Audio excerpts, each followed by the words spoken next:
یہ قرآن سب سے زیادہ جس چیز کی خبر دیتا ہے، اور کیجیے سب سے زیادہ تکرار کے ساتھ آنے والا مضمون قرآن میں کون سا؟ قیامت۔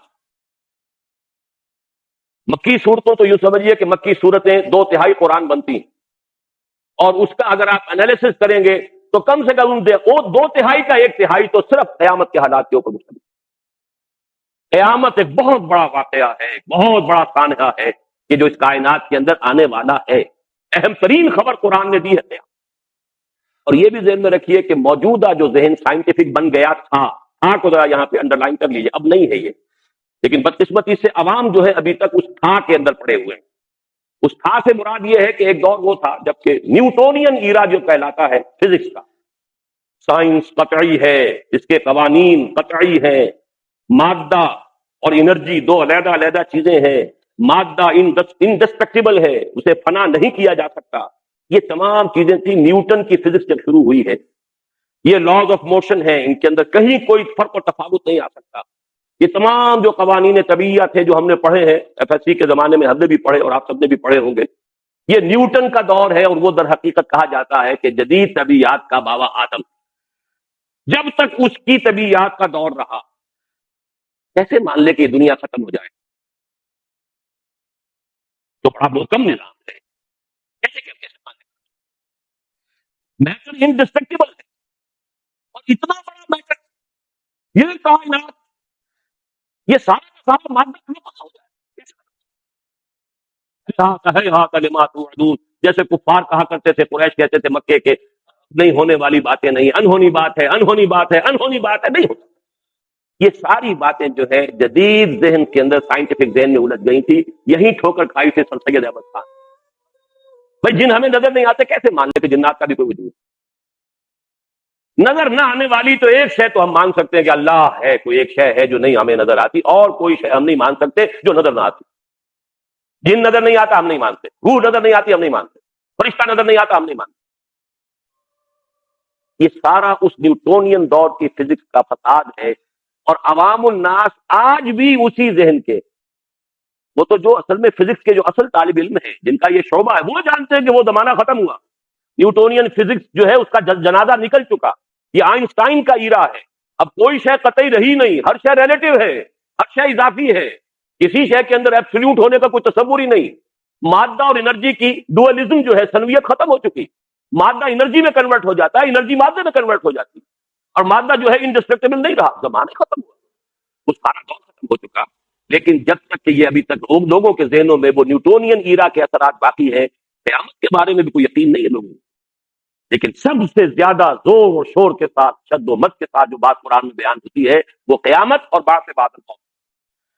اس کے ضمن میں 3 مرتبہ سور کا پھونکا جانا۔ پہلا نفخہ نفخہ فزع کہلاتا ہے۔ جب پہلی مرتبہ سور میں پھونکا جائے گا تو کوئی کھلبلی مچ جائے گی، فساد دنیا کے اندر، ہنگامے ہوں گے، قرے ایک دوسرے سے ٹکرائیں گے، جمع الشمس والقمر، تو چاند جو ہے سورج میں دھس جائے، یہ سارے حادثے ہوں گے، پہاڑ روئی کے گالوں کی طرح چل رہے ہیں۔ ایک ہلچل جسے کہنا چاہیے، جس کو کہا گیا القارعہ ما القارعہ وما ادراک ما القارعہ یوم یکون الناس کالفراش المبثوث وتکون الجبال کالعہن المنفوش، یہ سارا نقشہ جو کھینچا گیا ہے، یہ ہے پہلا نفخہ صور۔ دوسرا نفخہ ہوگا ونفخ فی الصور فصعق من فی السماوات ومن فی الارض الا من شاء اللہ، اس کو مفسرین نے کہا نفخہ صعق۔ سب بے ہوش ہو کر، مردہ ہو کر گر جائیں گے، اور صرف اہل زمین نہیں، اہل سماوات بھی، فرشتے بھی، سوائے ان کے جن کو اللہ چاہے۔ کوئی خاص استثناء ہوگا، فرشتوں میں سے بھی کوئی خاص ہوں گے کہ جن کو اللہ تعالیٰ اس یہ جو نفخہ صعق ہونے والا ہے اس میں محفوظ ہے۔ ونفخ فی الصور فصعق من فی السماوات ومن فی الارض الا من شاء اللہ۔ تیسرا نفخہ ہے نفخہ ثالث، اس کو نفخہ بعث کہتے ہیں۔ ونفخ فیہ اخری فاذا هم قیام ینظرون، یہ نفخہ بعث ہوگا۔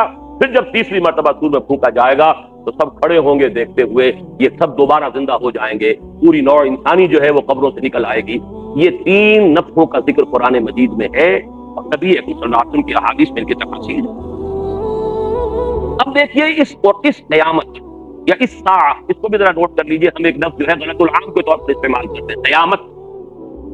یہ بیان جو میں نے ابھی کیا ہے، اس میں پہلے مرحلے کو قیامت نہیں کہتے، ہم اردو میں اسے قیامت کہتے ہیں، عربی میں اور قرآن میں اسے الساعہ قیامت کہتے ہیں تیسرے مرحلے کو، جب لوگ کھڑے ہو جائیں گے۔ فَإِذَا هُمْ قِيَامٌ يَنظُرُونَ، یوم قیامت وہ ہے کہ جب بعث بعد الموت کے بعد پوری نوع انسانی کھڑی ہوگی اور وہ ایک میدان میں حشر کر کے جمع کر لیے جائیں گے پروردگار کے سامنے محاسبے کے لیے، وہ یوم القیامہ ہے۔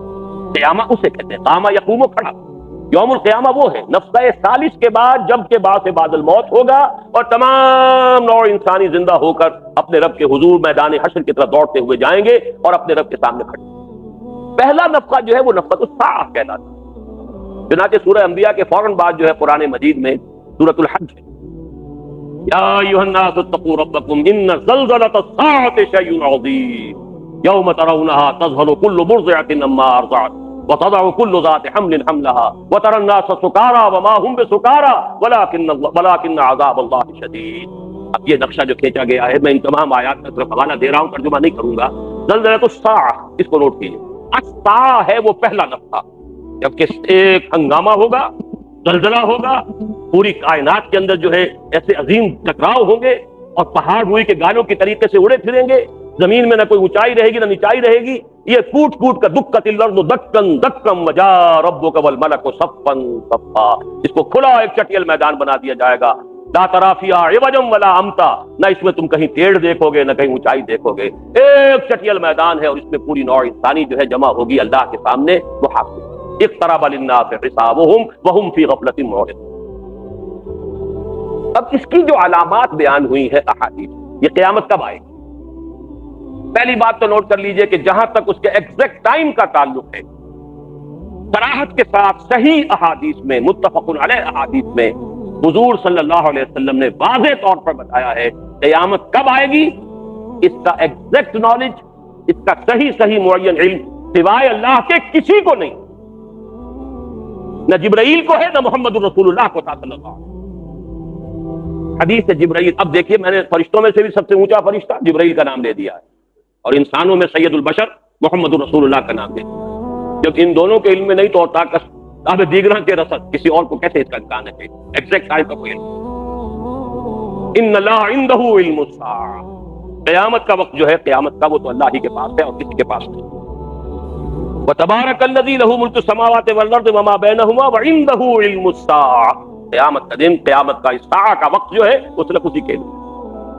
پہلی بات تو یہ نوٹ کر لیجئے کہ احادیث کے ذخیرے میں حدیث جبرائیل کو وہی مقام حاصل ہے کہ جو قرآن مجید میں سورہ فاتحہ ام السنہ کہا گیا اسے، اور وہ حدیث بخاری میں بھی ہے، مسلم میں بھی ہے، تمام احادیث کے مجموعوں میں ہے، پھر متعدد صحابہ سے مروی ہے، حضرت عمر سے مروی ہے، حضرت عبداللہ ابن عمر سے مروی ہے، حضرت عبداللہ ابن عباس سے مروی ہے، حضرت ابو ہریرہ سے مروی ہے، حضرت عبداللہ ابن عباس سے مروی ہے رضی اللہ تعالی عنہم اجمعین۔ تو وہ حدیث جو سمجھیے کہ واقعتاً سند کے اعتبار سے قرآن کے بالکل قریب ام السنہ، اور اسی میں یہ ہے کہ جو سوالات حضرت جبرائیل نے حضور سے کیے تھے، 3 سوالوں کا آپ نے جواب دیا۔ اخبرنی عن الاسلام، آپ نے جواب دیا۔ اخبرنی عن الاحسان، ایمان، آپ نے جواب دیا۔ اخبرنی عن الاحسان، آپ نے جواب دیا۔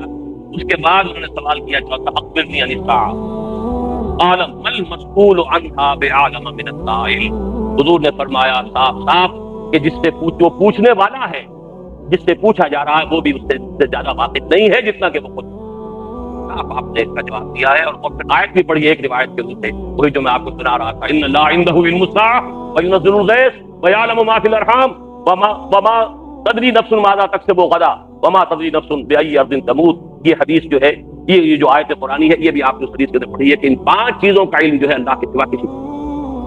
یہ سمجھ لیجئے کہ جہاں تک قیامت کے وقوع کا تعلق ہے، اس سے زیادہ شدنی، اس سے زیادہ اٹل، اس سے زیادہ یقینی ہے کوئی نہیں، لیکن جہاں تک اس کے عین وقوع کے وقت کا تعلق ہے، اس کا علم اللہ کے سوا کسی کو۔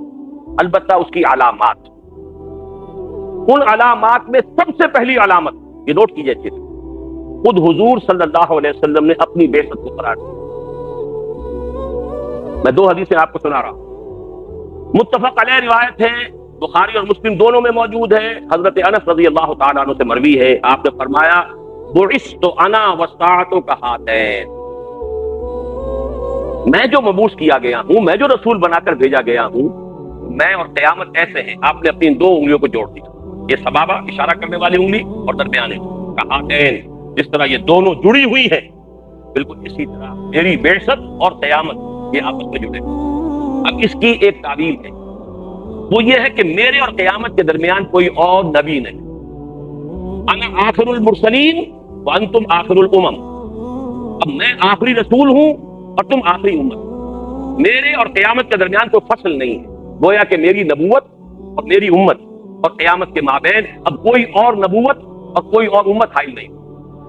لیکن دوسری حدیث میں بات اور واضح ہو جاتی ہے، یہ ترمذی میں ہے، بعثت فی نفس الساعہ فسبقتها کما سبقت هذه۔ دوسری حدیث میں یہ آتا ہے کہ جو ترمذی میں ہے کہ میں تو قیامت ہی میں پیدا کیا گیا، یعنی در حقیقت میری بعثت کے ساتھ عرصہ قیامت کا آغاز ہو گیا ہے۔ اس سلسلہ واقعات کی پہلی کڑی میں ہوں کہ جس کا کہ آخری جو انجام ہونے والا ہے وہ قیامت۔ بعثت انا فی نفس الساعہ سبقتها کما سبقت هذه، بس میں اس سے پہلے اتنا ہی آگے ہوں جیسے یہ انگلی اس سے آگے بڑھی ہوئی ہے، بس۔ پھر وہی دو انگلیوں کا آپ نے اشارہ کیا، جس طرح یہ انگلی آگے نکلی ہوئی ہے اس سے، بس اسی طرح میں اس سے پہلے آ گیا ہوں۔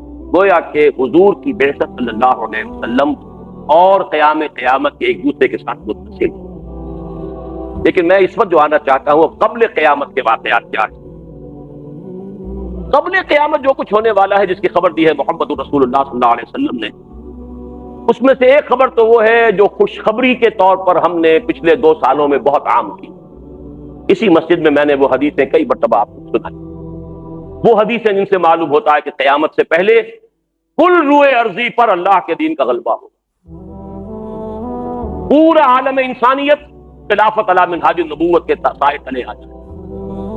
یہ قطعی ہے، یقینی ہے، اس میں کسی شک و شبے کی نہیں۔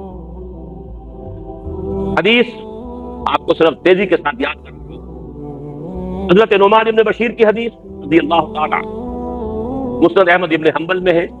حضور نے اپنے زمانے سے لے کر قیامت تک 5 ادوار کا ذکر کیا، اور نبوت تکون النبوت فیکم ما شاء اللہ ان تکون ثم یرفع اللہ اذا شاء یرفعها، نبوت تمہارے مابین برقرار رہے گی جب تک اللہ چاہے گا، یعنی میں رہوں گا تمہارے مابین جب تک اللہ چاہے گا، پھر اللہ جب چاہے گا اسے اٹھا لے گا، یعنی میرا انتقال۔ ثم تکون خلافۃ علی منہاج النبوۃ، پھر ایک دور ہوگا خلافت کا جو عین نبوت کے نقش قدم پر ہوگی، خلافت راشدہ، وہی نظام بعین ہی، سرے منہ فرق نہیں ہوگا، بال برابر فرق نہیں ہوگا، علی منہاج النبوۃ، نبوت ہی کے نقش قدم، یہ بھی رہے گا جب تک اللہ چاہے گا، جب اللہ چاہے گا یہ بھی۔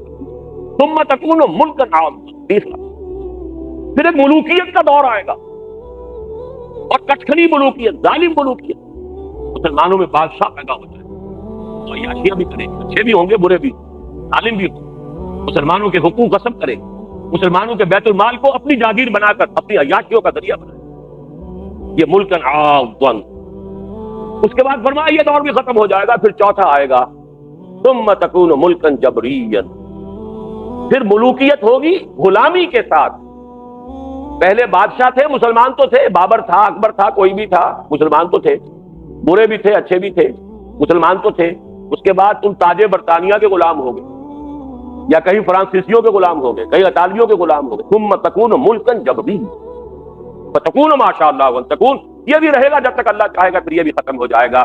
پھر آخری دور فرمایا ثم تکون خلافت علی منہاج النبوۃ، پھر نبوت کے نقش قدم پر خلافت کا نظام ہے۔ یہ 5واں دور آ کر، ابھی چوتھے دور کے ہم درمیان میں پہنچے، کئی مرتبہ میں واضح کر چکا ہوں، زیادہ وقت نہیں کرنا چاہتا۔ براہ راست حکومت ہماری ختم ہو چکی ہے، کولونیل رول جو ہے اس نے اپنا بستر لپیٹ لیا ہے، فوجیں چلی گئی ہیں برطانوی اور بلندیزی، لیکن ان کا سارا کنٹرول ابھی باقی ہے۔ بلکہ حال ہی میں جو میں نے تقریر کی ہے لاہور میں، اس میں تو وہ غالب کا وہ مصرع میری زبان پر آیا کہ دم لیا تھا نہ قیامت نے ہنوز، پھر تیرا وقت سفر یاد آیا۔ ابھی وہ کولونیل رول پوری طرح ختم نہیں ہوا تھا کہ نیو ورلڈ آرڈر، اب یہ دوسری ایک طوفانی لہر جو آ رہی ہے پورے عالم اسلام کے اوپر اپنا تسلط جمانے، اور ہم تقریباً اس کی گرفت میں جا چکے ہیں۔ اپنے لیے تقریباً کہہ رہا ہوں، عالم عرب تو جا چکا، ختم ہو چکا پورا عالم عرب، لے دے کر ایک وہ سوڈان باقی ہے، باقی یہ کہ وہ ایک جس کو پاگل آدمی دنیا میں بنا دیا گیا ہے یہ سمجھا جاتا ہے وہ لیبیا ہے، کوئی اہمیت نہیں، کوئی حیثیت السلام نہیں۔ علیکم ورحمۃ اللہ وبرکاتہ۔ ہمارے چینل ڈیپتھ آف اسلام یہود کے سامنے سر نگو، شکریہ۔ چاہے حسن ہو چاہے حسین۔ اتنی بڑی بدقسمتی ہماری، یہ دو نام حسنین رضی اللہ تعالی عنہما، چاہے حسن چاہے حسین، اور دونوں کو دونوں اسرائیلیوں کے سامنے سر نگو۔ بہرحال عالم عرب گیا، یہ دوسرا جو پندہ آ رہا ہے، لیکن جو خبر ہے اچھی وہ یہ ہے، خوشخبری یہ ہے کہ بہرحال یہ دور ختم رہے گا، ثم تکون خلافۃ اللہ، پھر نبوت کے نقش قدم پر خلافت آئے۔ اور دو حدیثیں ہم نے عام کی ہیں، ایک مسلم شریف کی روایت ہے حضرت ثوبان سے رضی اللہ تعالی عنہ کہ اب جب یہ خلافت آئے گی پورے کرۂ ارضی پر آئے گی۔ حضرت ثوبان فرماتے ہیں کہ حضور نے ارشاد فرمایا ان اللہ زوالی الارض، اللہ نے میرے لیے پوری زمین کو لپیٹ دی، اور آئے تو مشارقہا و مغاربہا، تو میں نے اس کے سارے مشرق بھی دیکھ لیے سارے مغرب بھی دیکھ لیے۔ وَإِنَّ أُمَّتِي سَيَبْلُغُ مُلْكُهَا مَا سُئِلَ مِنْهَا، اور میری امت کی حکومت ان تمام علاقوں پہ قائم ہو کر رہے گی جو مجھے سکیڑ سکے۔ کسی شک و شبے کی گنجائش؟ یہ پیشین گوئی نہیں تو کیا ہے؟ یہ نبوت ہے، یہ خوشخبریاں ہیں، یہ خبریں ہیں، یہ آنے والے دور کی خبریں ہیں جو محمد رسول اللہ دے رہے ہیں، اور ان کی یہ خبریں کسی تخمینے پر نہیں ہیں۔ اقبال نے تو خیر مسئلہ استعمال کیا تھا، قلندر ہرچے گویر دیدہ گویر۔ میں کہتا ہوں یہاں صحیح ترین لفظ جو یہاں پر اپلائی ہوتا ہے صحیح معنی میں، وہ پیمبر ہرچے گویر دیدہ گویر، پیغمبر جو کچھ کہتا ہے دیکھا ہوا ہے کہ ہاں اپا تمارونہ علی ما یرا ولقد راہ نزلۃ اخری عند سدرۃ المنتہی، کیا تم اس سے جھگڑ رہے ہو اس چیز کے بارے میں جو اس نے دیکھی ہے؟ وہ جو کچھ تمہیں بتا رہا ہے اپنی آنکھوں کی دیکھی ہوئی حقیقت بتا رہا ہے، تم جھگڑ رہے ہو۔ تمہارے سامنے تو غیب کا پردہ آئی ہے، اس کے سامنے تو وہ پردہ نہیں، اللہ نے وہ حقائق سے دکھائے۔ افا تمارونہ علی ما یرا ولقد راہ نزلۃ اخری عند سدرۃ المنتہی۔ بہرحال یہ، اور تیسری حدیث حضرت مقداد بن الاسود سے، اس روئے ارضی پر نہ کوئی اینٹ اور گارے کا بنا ہوا گھر رہے گا، نہ کوئی خیمہ رہے گا جس میں اللہ کلمہ اسلام کو داخل نہ کرے، بعز عزیز و ذل ذلیل، یا تو گھر والا اور خیمے والا اسلام قبول کرے گا، اس کے گھر میں اسلام داخل ہوگا، اس کو بھی اعزاز عطا کرے گا۔ وللہ العزت ولرسولہ وللمؤمنین ولکن المنافقین لا یفقہون، یا قبول نہیں کرے گا اسلام تو چھوٹے ہو کر رہنا پڑے گا، جزیہ دینا پڑے گا، گویا کہ اس کے گھر میں بھی اسلام تو آ گیا، کیونکہ ملک میں جب لا آف دی لینڈ جو ہے وہ اللہ کا ہو گیا تو وہ گھروندا اس کا اسی ملک میں ہے نا، اسلام کے تابع تو وہ گھر بھی ہو گیا، لیکن وہ بد نصیب اسلام کے اعزاز سے محروم ہے، بعز عزیز و ذل ذلیل۔ یہ تو یوں سمجھیے کہ خبریں ہیں کہ جو ہو کر رہنی ہے قیامت سے پہلے، لیکن اس کے اور قیامت کے درمیان ایک اور دور ہے، اور وہ عام طور پر بیان میں نہیں آتا۔ میری اس کتاب میں بھی اس کا میں نے بڑا اجمالی سا تذکرہ کیا ہے، اور بہت سے لوگوں کو اس بڑا تعجب ہوا۔ یہ جو دور ہوگا پوری دنیا پر اسلام کے غلبے کا، یہ قیامت تک نہیں رہے گا۔ ہر کمالے را زوالے، جیسے خلافت راشدہ ختم ہوئی تھی، اس کا بھی خاتمہ، اس میں بھی زوال، اور اس زوال کے بعد پھر دنیا ایک مرتبہ صرف کفر و شرک سے بھر جائے، اور قیامت نہیں قائم ہوگی جب تک کہ پوری دنیا کفر اور شرک سے نہ بھر جائے اور اہل ایمان سے دنیا خالی نہ ہو جائے۔ یہ پہلو بہت کم بیان میں آتا ہے، میں آپ کو صحیح احادیث کے حوالے سے آج وہ پہلو بھی بیان کر رہا ہوں۔ مسلم شریف کی روایت ہے حضرت انس بن مالک سے رضی اللہ تعالی عنہ، اور یہ ساری روایات مشکات شریف میں موجود ہیں، بڑی آسانی سے آپ مشکات شریف کا جو آخری حصہ ہے، کتاب الفتن، کتاب الملاحم، کتاب علامات القیامہ، کتاب علامات الدجال، یہ 3-4 ابواب پڑھیے گا تو میں نے تو اس میں سے جو چند چیزیں چنی ہیں جو ایک ہی تقریر میں بیان کی جا سکتی ہیں وہ آپ کے سامنے رکھ رہا ہوں۔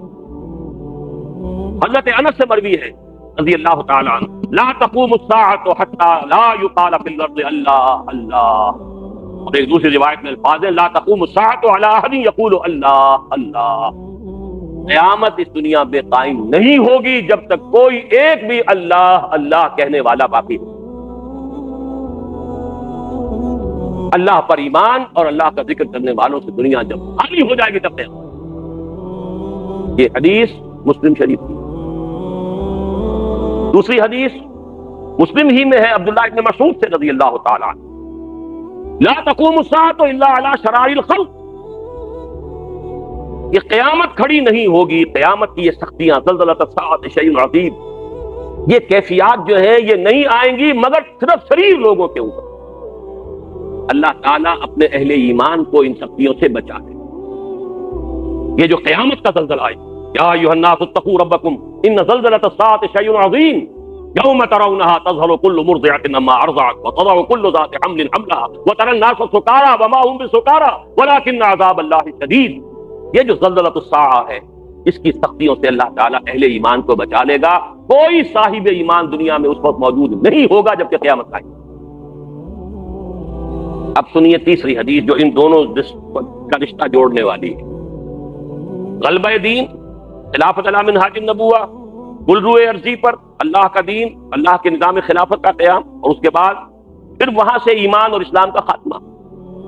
یہ تیسری حدیث جو میں آپ کو سنا رہا ہوں یہ حضرت عائشہ ام المومنین عائشہ رضی اللہ تعالی عنہ سے مروی. حضور نے ایک روز فرمایا لا یذهب الليل والنهار حتى يعبد الله تعالی. رات اور دن ختم نہیں ہوں گے جب تک کہ دوبارہ لات اور عزا کی پرستش شروع نہ ہو. رات اور دن کا ختم نہ ہونا یعنی یہ سلسلہ کائنات جو بھی اس وقت کا دنیا کا نظام ہے وہ قیامت کی طرف آپ نے استعارہ کیا ہے. رات اور دن ختم نہیں ہوں گے یعنی یہ نظام جو ہے نظام شمسی اور اس کے ساتھ جو زندگی کا نظام وابستہ ہے یہ ختم نہیں ہوگا. قیامت نہیں آئے گی جب تک کہ دوبارہ لات اور عزا کو نہ پوجا جائے. قل تو حضرت عائشہ فرماتی میں نے عرض کیا یا رسول اللہ کے رسول صلی اللہ علیہ وسلم کنت لاظن حين انزل الله اب وہ آیت آ رہی ہے هو الذي ارسل رسوله بالهدى ودين الحق ليظهره على الدين كله ان ذلك تاما.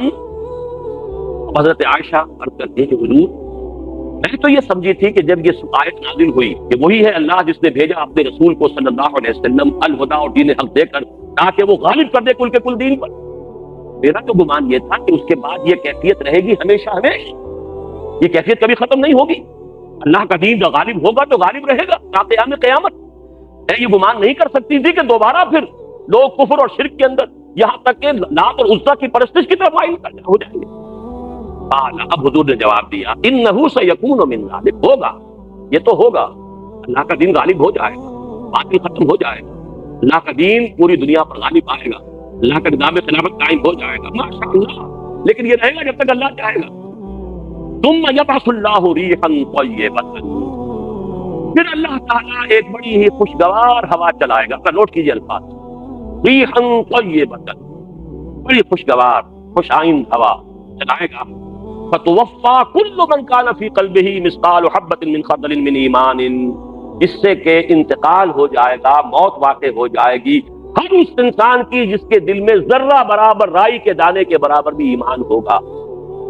فَيَبْقَى مَن لَا خَيْرَ فِيهِ، پھر زمین میں وہی لوگ رہ جائیں گے جن میں کوئی خیر نہیں. فَيَرْجِعُونَ إِلَىٰ دِينِ آبَائِهِمْ، اور وہ پھر اپنے آباء و اجداد پچھلے ان کے دین کی طرف لوٹ جائیں.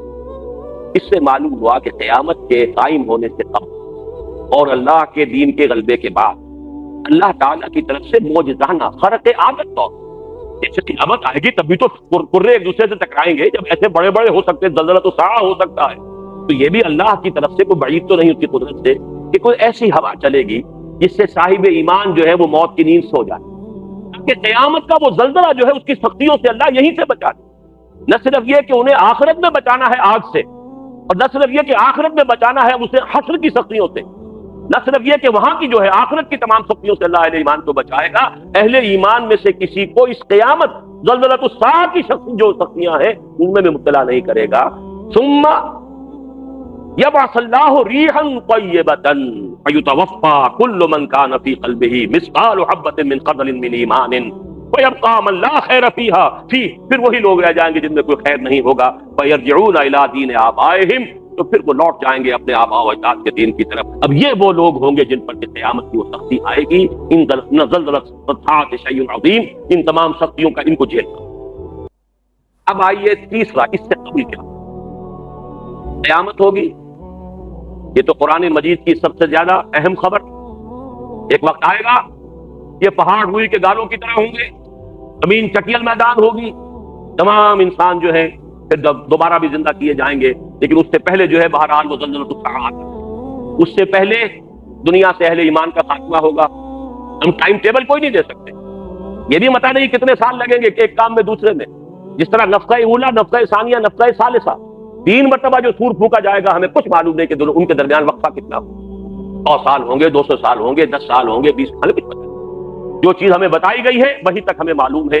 سبحانک لا علم لنا الا ما علمتنا، اور اللہ نے ہمیں سکھایا، یا قرآن میں بتایا یا محمد الرسول اللہ کے ذریعے سے بتایا، ہمارے نزدیک دونوں ایک ہیں، ان دونوں میں کوئی فرق نہیں۔ ہاں، ہم صرف حدیث کے ضمن میں یہ دیکھیں گے کہ حدیث صحیح ہو، اس کی روایت جو ہے وہ قابل اعتماد ہو، اس کے اندر جو ہے جھول نہ ہو، اس حد تک تو دیکھیں گے۔ باقی یہ کہ جو بات ثابت ہو جائے گی محمد رسول اللہ صلی اللہ علیہ وسلم سے، اس پر ہے، اس کی ہم تصدیق۔ تو قیامت آئے گی، قیامت سے پہلے ایک وقت آئے گا جبکہ دنیا میں کوئی صاحب ایمان نہیں ہوگا، اس سے پہلے ایک وقت آئے گا جبکہ پوری دنیا پر اللہ کے دین کا غلبہ ہوگا۔ اس سے پہلے کیا ہوگا؟ یہ اس سے پہلے والا معاملہ ہے جو آج کے میرے عنوان میں ہے، دجالی فتنہ، المسیح الدجال، دجال الاکبر۔ اس کے ضمن میں کتاب الفتن پڑھیے۔ اب میں خاص طور پر آپ حضرات کو ادھر راغب کرتا ہوں، اس لیے کہ میرے سامنے ایک بہت بڑے عالم دین نے، ایسے عالم دین جو مدرس ہیں، حدیث پڑھاتے ہیں، یہ واقعہ میرے ساتھ بیتا، بنو میں بیتا۔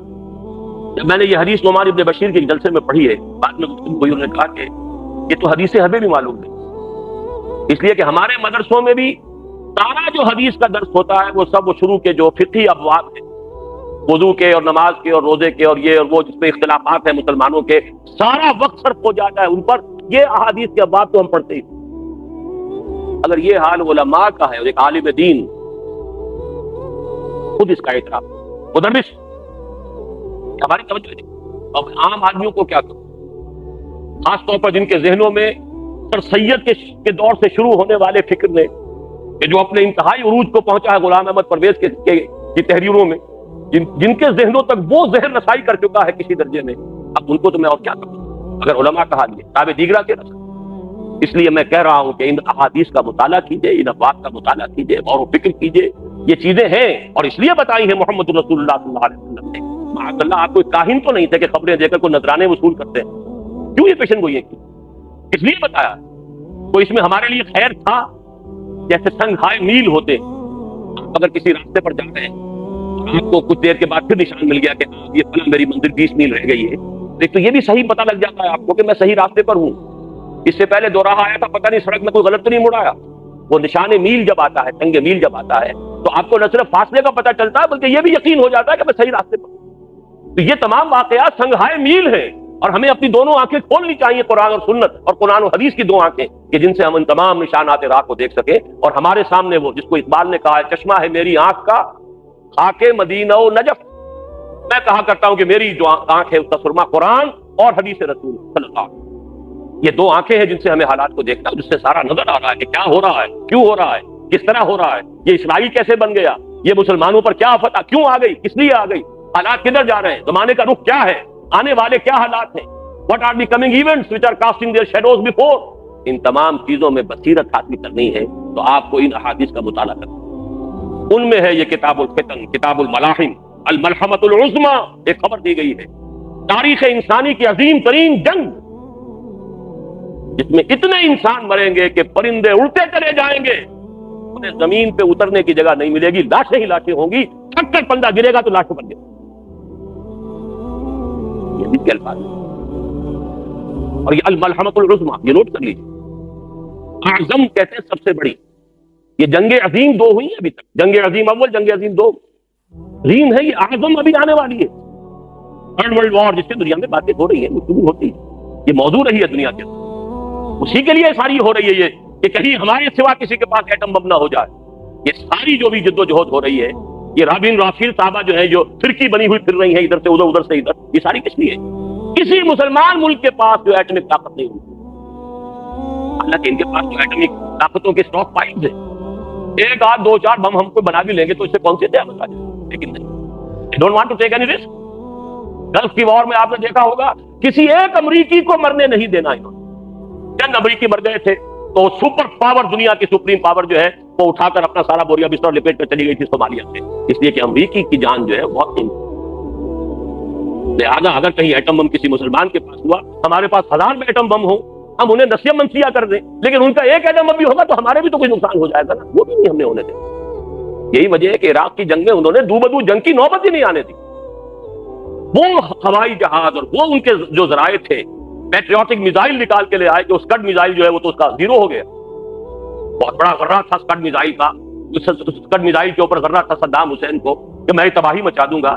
ابھی تک اس سے پہلے پیٹریوٹک میزائل انہوں نے رونمائی نہیں کی تھی، اس کی عین وقت کے اوپر لائے. Zero Scud missile zero. اس حوالے سے ان کے جو ہتھیار ہیں کس کس طرح کے ہیں، کس کس طریقے سے، وہ تو انشور کرنا چاہتے ہیں ہمارا کوئی حق نہیں، باقی ساری دنیا ہمارے تلے آ جائے، لیکن یہ نہیں کہ ہم اپنے کسی جان کا نقصان کر سکیں. اس کے لیے یہ ساری بات تو جان لیجئے. الملحمۃ العظمی، یہ تاریخ کی عظیم ترین جنگ جس کی خبر دی ہے محمد رسول اللہ صلی اللہ علیہ وسلم. پھر مہدی عرب میں ایک فطور رونما ہوگا. اب یہ میرا گمان ہے، میں جہاں اپنا گمان ہے وہ الگ ڈاکٹر، میرا گمان ہے کہ شاہ فہد کے انتقال کے فوراً بعد اس کا سلسلہ شروع ہو جائے. ابھی تک یہ سعودی ڈائنیسٹی اس لیے قائم ہے کہ ان کے ہاں ایک روایت بڑی پختہ، اور وہ روایت یہ ہے کہ جیسے ہی ایک بادشاہ فوت ہوتا ہے، جو ولی عہد پہلے سے معین تھا وہی لازماً از خود بادشاہ بن جاتا ہے، اور اگلے ولی عہد اور دوسرے ولی عہد ان کا فیصلہ اسی وقت ہو جاتا ہے، تاکہ پھر کوئی جھگڑا نہ ہو. اب اس بادشاہ کے انتقال پہ کوئی جھگڑا نہ ہو، اور یہ ہوتا رہا ہے. عبدالعزیز کا انتقال ہوا، شاہ سعود آ گئے، شاہ سعود کا انتقال ہوا، شاہ فیصل آ گئے، شاہ فیصل کا انتقال ہوا یا شہید کیے گئے، شاہ خالد آ گئے، شاہ خالد کے بعد یہ آ گئے، کوئی اختلاف نہیں ہوا.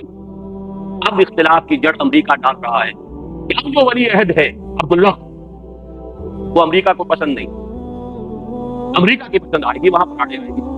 لیکن یہ روایت ٹوٹی اور خون ریزی کا ایک دور سعودی عرب کے اندر ٹوٹا، اور اسی میں وہ سارا ہنگامہ احادیث میں تفصیل سے پڑھ لیجیے کہ پھر اللہ تعالیٰ کسی ایک مسلمان صاحب ایمان کو اللہ تعالیٰ اٹھائے گا، وہ پھر قیادت کرے گا عربوں کی، اور پھر ان کے ساتھ جو ہے وہ جنگوں کا سلسلہ شروع ہوگا. تو یہ مہدی کی شخصیت، ایک مہدی کا تصور وہ ہے جو شیعوں کے ہاں ہے. وہ تو یہ ہے کہ ان کے بارے میں امام غائب ہے، 1200 برس سے وہ غائب ہے، اور وہ پھر کبھی ظاہر ہو جائیں گے. ہمارا تصور وہ نہیں ہے. لیکن اچھی طرح جان لیجیے، جیسے حضرت مسیح، ہمارے اور عیسائیوں کا اختلاف کس بات ہے؟ عیسائی کہتے ہیں کہ حضرت مسیح زمین آسمان پر زندہ گئے ہیں، ہم بھی مانتے ہیں کہ نہیں؟ عیسائی کہتے ہیں کہ حضرت مسیح دوبارہ آئیں گے، ہم بھی مانتے ہیں کہ نہیں؟ اختلاف کیا ہے؟ اختلاف صرف یہ ہے، ان کا عقیدہ یہ ہے کہ حضرت مسیح صلیب دیے گئے، صلیب پر فوت ہو گئے، پھر بعث بعد الموت ہو چکا، اس کے بعد دوبارہ اٹھے ہیں اور گئے ہیں، اور اب ان پر کبھی موت طاری نہیں ہو. ہمارا عقیدہ یہ کہ نہیں، حضرت مسیح سولی نہیں دیے گئے، ان کی جگہ کوئی اور شخص سولی چڑھ گیا ہے، ولیکن شبہ لہم، اور وہ زندہ اسی طرح آسمان پر اٹھا لیے گئے ہیں. وہ آئیں گے، پھر ان پر موت واقع ہوگی، وہ شادی بھی کریں گے، ان کی اولاد بھی ہوگی، وہ دنیا میں رہیں گے، اور پھر حضور نے خبر دی ہے کہ وہ میرے ہی حجرے میں، حجرہ عائشہ میں دفن ہو گئے، اور یہاں سے میں اور وہ دونوں ابو بکر اور عمر کے درمیان اٹھیں گے قیامت میں. بعث بعد الموت میں ایک طرف ہمارے ابو بکر ہوگا، ایک طرف عمر ہوگا، اور ہم دونوں، میں اور مسیح دونوں اسی جگہ سے اٹھیں. یہ ہمارا عقیدہ ہے حضرت مسیح کے بارے میں. تو کچھ چیزیں مشترک ہے، کچھ چیزوں میں فرق ہے. مشترک کو بھی جان لیجئے کہ وہ بھی مانتے ہیں کہ حضرت مسیح آسمان پر اٹھا لیے، ہم بھی مانتے ہیں اٹھا لیے. وہ بھی مانتے ہیں کہ حضرت مسیح دوبارہ دنیا میں آئیں گے، سیکنڈ کمنگ آف جیسس. اور جو کٹر مذہبی عیسائی ہیں وہ شدت سے انتظار کر رہے ہیں، Jesus is coming, Jesus is coming.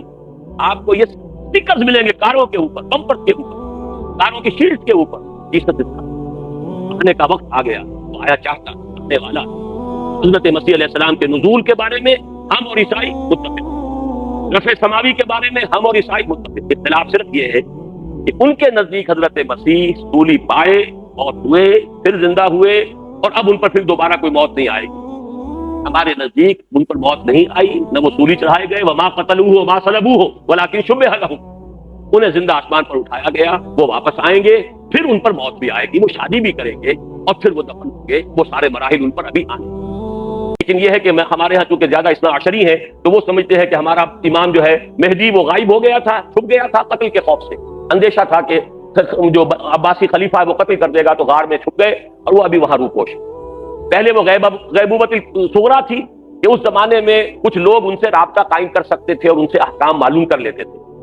یہ تقریباً 200 برس تک غالباً غیبوبت صغریٰ رہی. اب غیبوبت کبریٰ ہے، اب کوئی ربط اور تعلق ان کے ساتھ کسی کا نہیں ہے. وہ ہے لیکن غار کے اندر موجود ہے، اور وہ ظاہر ہوں گے. یہ ان کا عقیدہ ہے، ہمارا نہیں.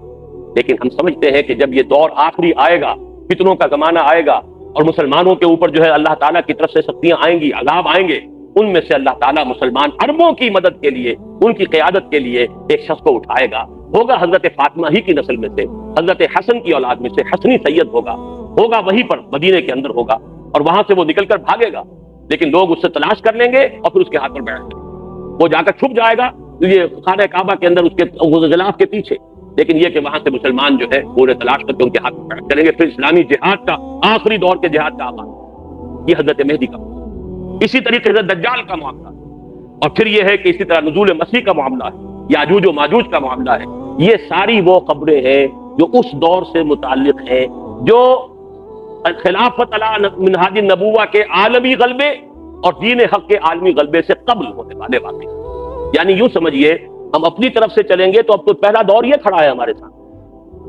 میں تو چونکہ ریورس آرڈر میں چلا ہوں کہ سب سے پہلے یقینی شے قیامت سے پہلے ایک وہ وقت جب کہ تمام اہل ایمان کو اللہ تعالیٰ موت کی نیند سلا دے گا اور دنیا میں سوائے اشرار کے، کفار کے اور مشرکین کے کوئی نہیں، اس سے پہلے ایک دور جب کہ پورے عرضی پر اللہ کا دین غالب ہوگا، خلافت علی منہاج النبوہ کل عالم انسانیت کے اوپر ذوفگن ہو جائے گا، اس سے پہلے کا دور ہے جو آج ہمارے سامنے ہے، یہ دور فتن ہے، اور اس میں ضرورت ہے کہ سرما ہے میری آنکھ کا خاک مدینہ و نجف، آپ سرما بنائیے قرآن مجید کو اور احادیث نبویہ کو علی صاحب الصلاۃ والسلام، اور اس کے حوالے سے سمجھیے کہ آپ کدھر جا رہے ہیں، دنیا کدھر جا رہی ہے۔ اس دور کا جو سب سے بڑا فتنہ ہے اس کو اب نوٹ کی، کیونکہ میں آج مہدی کے بارے میں یا یاجوج ماجوج کے بارے میں یا حضرت مسیح کے نزول کے بارے میں کچھ عرض نہیں کروں، بقیہ وقت جو میرے پاس اب ہے وہ مجھے صرف کرنا ہے صرف دجال کی وضاحت، ان تمام ادوار میں دور الفتن، دور الملاحم، الملحمۃ العظمیٰ، ظہور مہدی، نزول عیسیٰ، یاجوج ماجوج، ان سب میں اس پورے عرصے میں عظیم ترین فتنہ جو ہے اس کا نام قرآن کی زبان میں دجال، حدیث کی زبان میں دجال۔ چنانچہ پہلے تو حدیث سنیے، صحیح مسلم کی روایت ہے، عن عمران ابن حسین رضی اللہ تعالی عنہ قال سمعت رسول اللہ صلی اللہ علیہ وسلم یقول ما بین خلق آدم الى قیام القیامت الى قیام الساعت امر اکبر من الدجال، رواہ مسلم۔ حضرت عمران ابن حسین فرماتے ہیں رضی اللہ تعالی عنہ کہ حضور کو میں نے خود سنا یہ فرماتے، جس حدیث میں یہ الفاظ آتے سمعت تو میں نے خود سنا، اس میں ایک اور زور پیدا ہو جاتا، ورنہ یہ عن رسول اللہ ہے، اس میں ایک امکان ہوتا ہے کہ حضور سے کسی اور صحابی نے سنا ہو اور ان صحابی نے انہیں بتایا، اس کا ایک امکان پیدا ہو جاتا ہے نظری، لیکن جب راوی کہے صحابی راوی سمعت تو میں نے خود سنا، تو گویا کہ اس میں اور تاکید کا پہلو، ما بین خلق آدم و قیام الساعہ، آدم کی تخلیق سے لے کر قیامت کے قائم ہونے تک، اب یہ قیامت میں اردو والی قیامت میں بول رہا ہوں، ساعت جس کو عربی میں ساعت کہیں گے قرآن مجید کی اصطلاح، ان دونوں کے مابین دجال کے فتنے سے بڑا فتنہ کوئی۔ دوسری حدیث سنیے، یہ ترمذی اور ابو داؤد میں ہے، جامع ترمذی سنن ابی داؤد، عن ابی عبیدہ بن الجراح رضی اللہ تعالی عنہ، کہ جن کو امین هذه الامہ قرار دیا حضور نے، امیر الامت ابو عبیدہ بن الجراح رضی اللہ تعالی عنہ، قال سمعت رسول اللہ صلی اللہ علیہ وسلم یقول، وہ بھی فرماتے ہیں کہ میں نے سنا رسول اللہ صلی اللہ علیہ وسلم کو فرماتے ہوئے، انہ لم یکن نبی بعد نوح الا قد انذر الدجال قومہ وانی انذرکموہ، حضور نے فرمایا کہ نوح کے بعد کوئی نبی اللہ کا ایسا نہیں گزرا جس نے اپنی قوم کو، اپنی امت کو دجال کے فتنے سے خبردار نہ کیا ہو، تو اے مسلمانوں میں بھی تمہیں خبردار کرتا ہوں۔ صرف ان دو حدیثوں پر اکتفا کر رہا ہوں، ورنہ اس باب میں آپ کو حدیثیں بہت سی ملیں گی، لیکن بہرحال یہ سمجھ لیجئے کہ دجال کا فتنہ جو ہے وہ احادیث نبویہ کی روح سے تاریخ انسانی کا از آدم تا آخر دم عظیم ترین فتنہ۔ اب سب سے پہلے سمجھیے کہ دجل کہتے کس، لفظی معنی کیا ہے دجال؟ اردو میں بھی یہ لفظ مستعمل ہے، دجل و فریب۔ دجل کہتے ہیں ملمہ سازی، کسی حقیقت پر کسی اور شے کا پردہ ڈال دیں تاکہ انسان دھوکہ کھا جائے، تانبے کے اوپر سونے کا پانی چڑھا دیا تاکہ آپ دھوکہ کھا جائیں کہ یہ سونا، یہ دجل ہے۔ اصل حقیقت کو چھپانے کے لیے کوئی فیبریکیشن، کوئی جھوٹ، کوئی افتراء، کوئی غلط بات اس کے اوپر ڈال دینا، اس کا پردہ، یہ دجل۔ اب دیکھیے سب سے پہلے تو یہ لفظ آتا ہے احادیث میں جھوٹے نبیوں کے لیے. یہ حدیث سن لیجئے، یہ بھی جامع ترمذی اور سنن ابی داؤد کی روایت ہے. وَأَنَّهُ سَيَكُونُ مِنْ أُمَّتِي كَذَّابُونَ ثَلَاثُونَ كُلُّهُمْ يَزْعُمُ أَنَّهُ نَبِيُّ اللَّهِ وَأَنَا خَاتِمُ النَّبِيِّينَ لَا نَبِيَّ بَعْدِي وَلَا تَزَالُ طَائِفَةٌ مِّنْ أُمَّتِي عَلَى الْحَقِّ ظَاهِرِينَ لَا يَضُرُّهُم مَّنْ خَالَفَهُمْ حَتَّى يَأْتِيَ أَمْرُ اللَّهِ. یہ حدیث طویل ہے، میں نے چھوٹا سا ٹکڑا اس میں سے لیا ہے، لیکن اس میں ایک طرف تو نوٹ کیجئے کہ خبر دی حضور نے کہ میری امت میں سے 30 کذاب دجال کھڑے ہوں گے جو نبوت کا دعویٰ کریں. 5-6 تو حضور کے زمانے میں آ گئے متصلاً، وہ مسلمہ اور نہ معلوم کون کون، ایک عورت بھی، وہ تو وہاں سے جو شروع ہوا سلسلہ. تو قریب ترین ہماری سرزمین کے اندر جہاں سے میں نے آج گفتگو شروع کی تھی، قادیانیت کا فتنہ، اس کی شدت کا اندازہ کیجئے کہ ابھی تک وہ پھیل رہا ہے، اس کے کہیں سمٹنے کا امکان نہیں ہے. اس لیے کہ دیکھیے کوئی بات ہے جو کئی جگر نے کہی تھی کہ میں چوٹ بھی کھاتا جاتا ہوں اور قاتل سے بھی کہتا جاتا ہوں، توہین ہے دستوں بازو کی وہ وار کے جو بھرپور نہیں.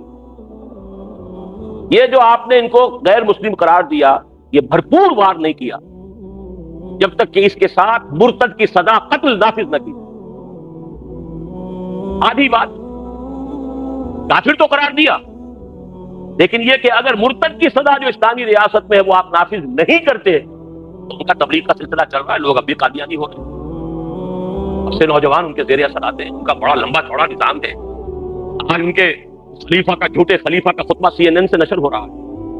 پورے عالم اسلام میں مسلمان جو ہیں، حالانکہ دولت کے وہ انبار مسلمانوں کے پاس موجود ہیں جن کا کہ آپ حساب نہیں کر سکتے، لیکن یہ کہ کہیں مسلمانوں میں سے کسی کے لیے صحیح دین کی تعلیم کے لیے تو کوئی CNN کے اندر آپ اپنے لے سکے.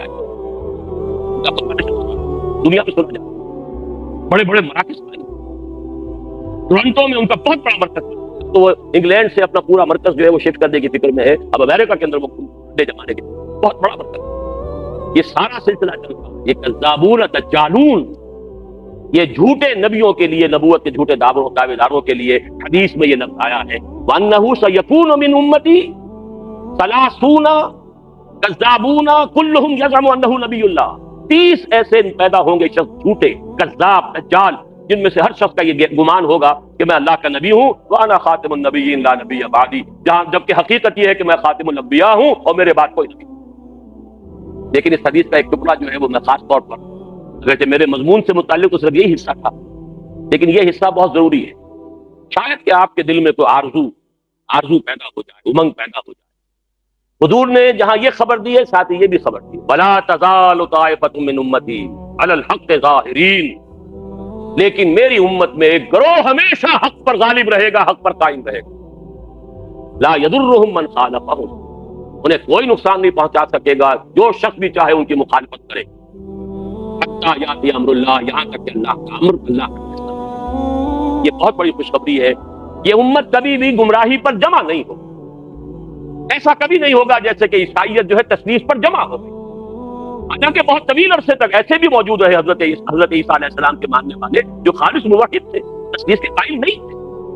لیکن یہ کہ یہ امت جس طریقے سے اب وہ جمع ہو چکے، اب کوئی عیسائیت کی ڈینومینیشن ہو، کوئی چرچ ہو، وہ پروٹیسٹنٹس ہو، وہ کوئی ہو، وہ کوئی گریک چرچ ہو، کوئی آرتھوڈاکس چرچ ہو، پروٹیسٹنٹس ہو، کیتھولکس ہو، کوئی ہو، سب کے سب تثلیث کے اوپر سب کے سب متفق، توحید ان کے ہاتھ سے جا چکی. حضور نے جو خبر دی ہے خوشخبری، میری امت کا معاملہ یہ نہیں ہو سکتا. کیوں نہیں ہو سکتا؟ عقلاً آخری امت ہے. ظاہر بات ہے کہ حضرت مسیح کی امت بگڑ گئی تو حق کو بیان کرنے کے لیے محمد رسول اللہ آ گئے صلی اللہ علیہ وسلم. اب اگر یہاں یہ حق گم ہو جائے کلیتاً تو کوئی اور نبی تو آنے والا تھی. لہٰذا حضور کو بھی پروٹیکشن دی گئی، حضور کے دین کو بھی پروٹیکشن دی گئی. اور اس پروٹیکشن ہی کا ایک پہلو یہ ہے کہ میری امت میں ایک گروہ ہمیشہ حق پر قائم ہے. اللہم ربنا اجعلنا منہم، اللہ تعالی ہمیں توفیق دے کہ ہم ان میں سے ہوں. یہ آرزو تو کم سے کم دل کے اندر پیدا کیجئے، یہ امنگ تو پیدا ہو جائے. اگرچہ مجھے معلوم ہے کہ ماحول وہ ہے جس کے بارے میں اقبال نے کہا ہے کہ آرزو اول تو پیدا ہو نہیں سکتی کہیں، اور ہو جائے تو مر جاتی ہے یا رہتی ہے خام. ماحول غذا نہیں دیتا، آکسیجن ہی نہیں ہے. 2 پتیاں تو نکلی تھی بیج میں سے لیکن مرجھا گئی، اس لیے کہ غذا نہیں ہے. امنگ اٹھتی ہے، جذبہ ابھرتا، اس کی آبیاری کا سامان نہیں ہے، خارجی نہیں ہے، سارا داخلی سامان کرنا پڑے گا. اپنے اندر کا تیل جلانا ہوگا، باہر کا تیل نہیں ملے گا. اقبال نے یہی بات کہی ایک شعر کے اندر، کر اپنی رات کو داغے جگر سے نوران، کر اپنی رات کو داغے جگر سے نوران، اپنے اندر تیل جلاؤ، اپنے جگر کا تیل جلاؤ، اس سے روشنی حاصل کرو گے، ماحول سے تمہیں روشنی نہیں ملے۔ اپنی اس آرزی کو پروان چڑھاؤ، لیکن اپنے اندرونی جذبے کے ساتھ استقامت۔ بہرحال اس حدیث کا یہ ٹکڑا میں نے صرف اس لیے سنایا کہ یہ ایک ہمارے لیے ایک امنگ پیدا کرنے والی شے ہے کہ اللہ تعالیٰ ہمیں توفیق دے کہ ہم ان لوگوں میں سے۔ تو پہلا لفظ جو دجال آیا ہے وہ تو میں نے آپ سے عرض کیا کہ دجال جھوٹا نبی، جس کے بارے میں حضور کی خبر ہے کہ 30 پیدا ہو۔ دوسرا ایک عمومی فتنہ ہے دجال، فتنۃ الدجال، عمومی فتنہ۔ وہ کیا؟ اصل میں یہ تہذیب کے جس میں میں اور آپ، واقعہ یہ ہے کہ ہم اس وقت غرق ہیں، کسی کے سر کے اوپر تک پانی جا چکا ہے، وہ جا چکا، کوئی گردن تک اس کے اندر، کوئی پیٹ تک ہے، کوئی گھٹنوں تک ہے، لیکن ہم میں سے کوئی اس تہذیب سے بچا ہوا۔ یہ عالمی تہذیب ہے، دجالی تہذیب، جو شروع ہوئی تھی مغرب سے تقریباً 400 سال قبل، رینائسنس، احیاء العلم۔ لیکن اس احیاء العلم کے نتیجہ کیا نکلا؟ مادی ترقی، ٹیکنالوجی، سائنس بڑھتی چلی گئی، اور اس درجے بڑھتی چلی گئی کہ عروج آدم خاکی سے انجم سہمے جاتے ہیں کہ یہ ٹوٹا ہوا تارا مہ کامل نہ بن جائے۔ چاند کو پاؤں تلے روند آیا انسان، اور ابھی نہ معلوم کہاں کہاں کمندے ڈال رہا ہے۔ لیکن دوسری طرف آسمانی وحی والی ہدایت سے اپنی آنکھ بند کر، نوٹ کر لیجئے اس بات کو اچھی طرح۔ سورہ بقرہ کا 4تھا رکوع جو ہے قرآن مجید کے فلسفے میں نہایت اہمیت کا۔ اللہ نے انسان کو بنایا زمین کی خلافت کے لیے، وَإِذْ قَالَ رَبُّكَ لِلْمَلَائِكَةِ إِنِّي جَاعِلٌ فِي الْأَرْضِ خَلِيفَةً، خلافت عرضی کے لیے آدم کی تخلیق۔ 2 چیزیں دی گئی آدم، ایک کا ذکر اس رکوع کے شروع میں ہے، ایک کا آخر۔ شروع میں علم الاسماء دیا گیا، علم آدم الاسماء كلها ثم عرضهم على الملائكة فقال انبئوني بأسماء هؤلاء إن كنتم صادقين۔ ایک علم تو آدم کو دے دیا گیا، علم دے دیا گیا، پہلے ماضی ہے، ماضی مطلق ہے، دے دیا گیا۔ ایک علم کے بارے میں فرمایا وہ آتا رہے گا تمہارے پاس وقتاً فوقتاً۔ فَإِمَّا يَأْتِيَنَّكُم مِّنِّي هُدًى فَمَن تَبِعَ هُدَايَ فَلَا خَوْفٌ عَلَيْهِمْ وَلَا هُمْ يَحْزَنُونَ۔ سورہ بقرہ کے 4تھے رکوع کے آخری میں ہے، یہ علم تو دے دیا تمہیں۔ ایک علم ہے علم ہدایت، وہ وقتاً فوقتاً، وقفے وقفے سے، وقتاً فوقتاً آتا ہے۔ وَإِمَّا يَأْتِيَنَّكُم مِّنِّي هُدًى فَمَن تَبِعَ هُدَايَ، تو جو میری اس ہدایت کی پیروی کرے گا فَلَا خَوْفٌ عَلَيْهِمْ وَلَا هُمْ يَحْزَنُونَ وَالَّذِينَ كَفَرُوا وَكَذَّبُوا بِآيَاتِنَا أُولَٰئِكَ أَصْحَابُ النَّارِ هُمْ فِيهَا خَالِدُونَ۔ 2 چیزیں دی تھیں۔ علم اسماء جو آدم کو دے دیا گیا، وہی ہے جو آدم کی نسل کے اندر ایک تناور درخت بن کر یہ فزیکل سائنسز اور ٹیکنالوجی کی شکل اختیار کرتا ہے۔ اس کو اچھی طرح سمجھ لیجئے بات کو۔ آم کی گٹھلی میں پورا آم ہوتا ہے کہ نہیں؟ آم کا کہاں سے وجود میں آیا؟ گٹھلی سے۔ باہر سے تو صرف پانی گیا تھا گٹھلی کے اندر، 2 پتیاں کہاں سے نکلی؟ اس کی ابتدائی غذا بھی اس گٹھلی کے اندر موجود ہے۔ بعد میں پانی جو ہے وہ مختلف منرلز لے کر اندر جاتا رہا، اوپر سے جو ہے آکسیجن ملتی رہی۔ آم کا درخت پورا کا پورا گٹھلی میں تھا، لیکن آم کی گٹھلی کو آم کا درخت بننے میں کتنے سال لگتے ہیں؟ چلیے 10 سال لگے۔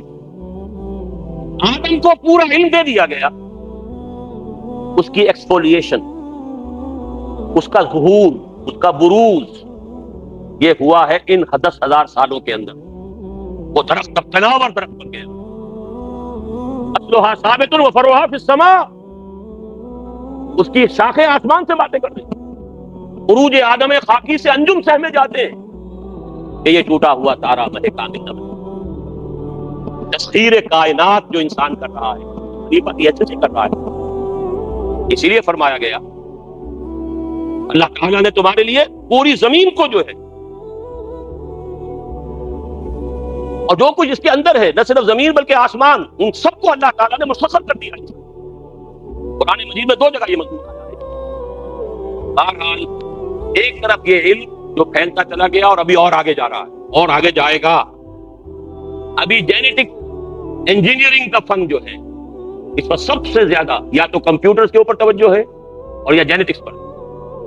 اور جینیٹک انجینئر کے طریقے سے ایسی جس قسم کے آپ چاہیں گے مخلوق پیدا کرنے کے قابل ہو جائیں گے.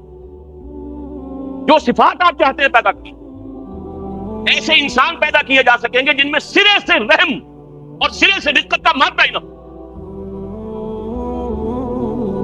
ہیومن روبوٹس جن کو جہاں سے جو حکم ملے گا، جس کو کہا گیا قرآن مجید میں علیہا ملائکۃ غلاظ شداد لا یعصون اللہ ما امرهم ویفعلون ما یؤمرون. ایسے غلاظ اور شداد لوگ پیدا کر دیے جائیں گے کہ جن کے دلوں میں کوئی رحم نام کی کوئی کسی شے کا شائبت.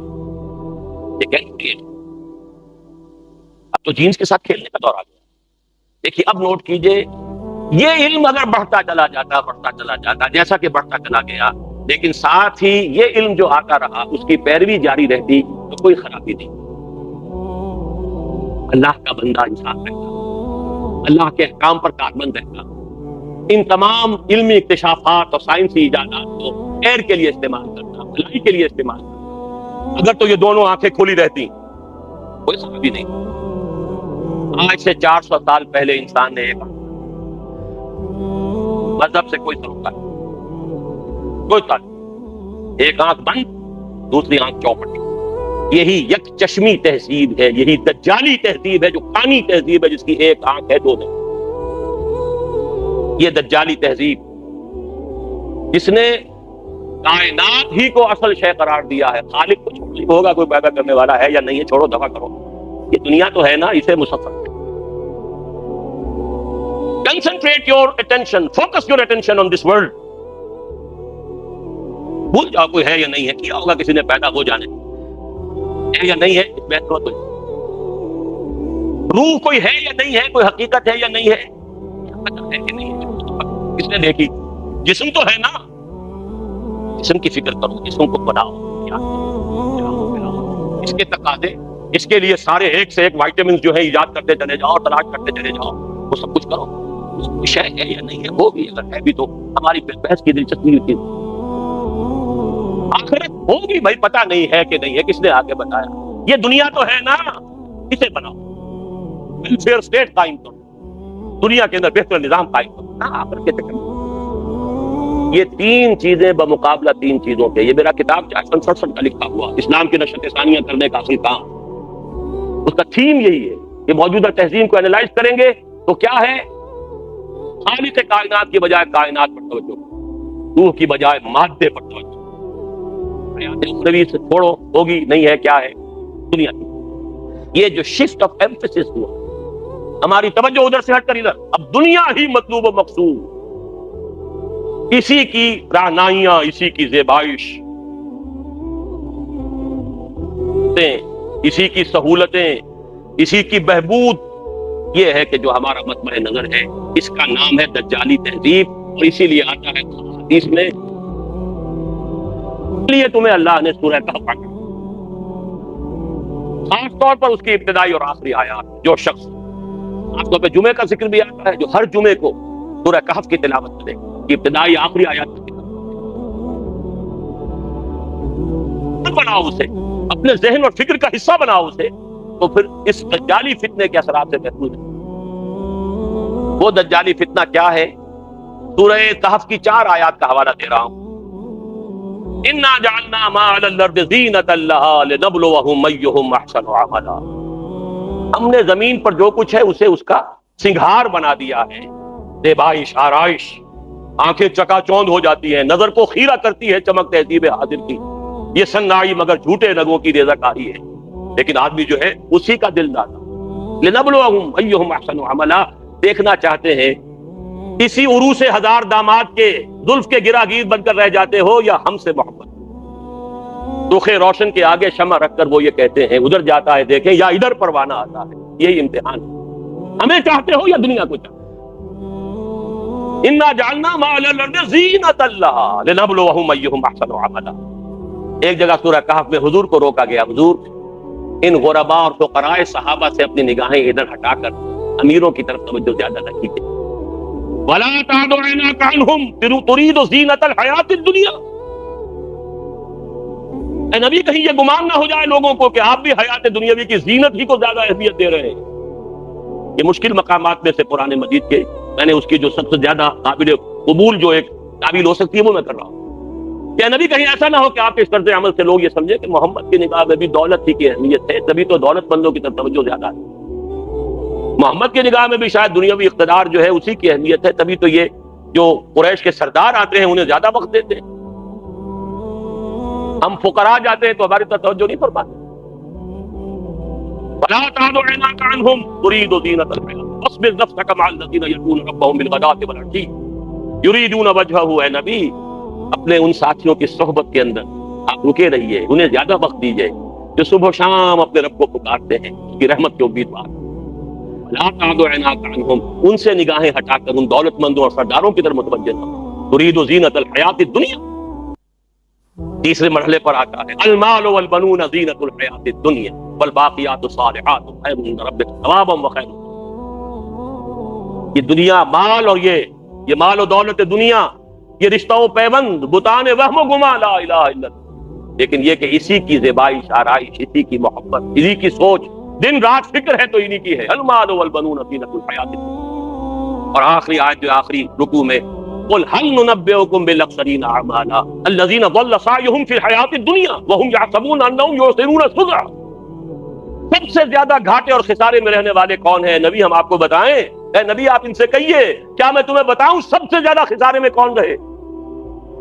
سوال کا جواب بھی خود ہی، جن لوگوں کی ساری بھاگ دوڑ سعی و جہد حیات دنیا ہی میں بھٹک کر رہ گئی، ساری بھاگ دوڑ، دن رات کی محنت مشقت، سوچ ہے تو اسی کی، رات کو بھی دن کو بھی، دوڑ دھوپ، ساری فکر فی الحیات الدنیا، ضلع بھٹک کر رہ گئی۔ انہی توانائیوں سے آخرت کمائی جا سکتی ہے، انہی چیزوں سے جو اللہ نے دی ہیں اللہ کو راضی کیا جا سکتا ہے، لیکن یہ ساری چیزیں کھپا دی دنیا کے اصول میں، بھٹک گئی۔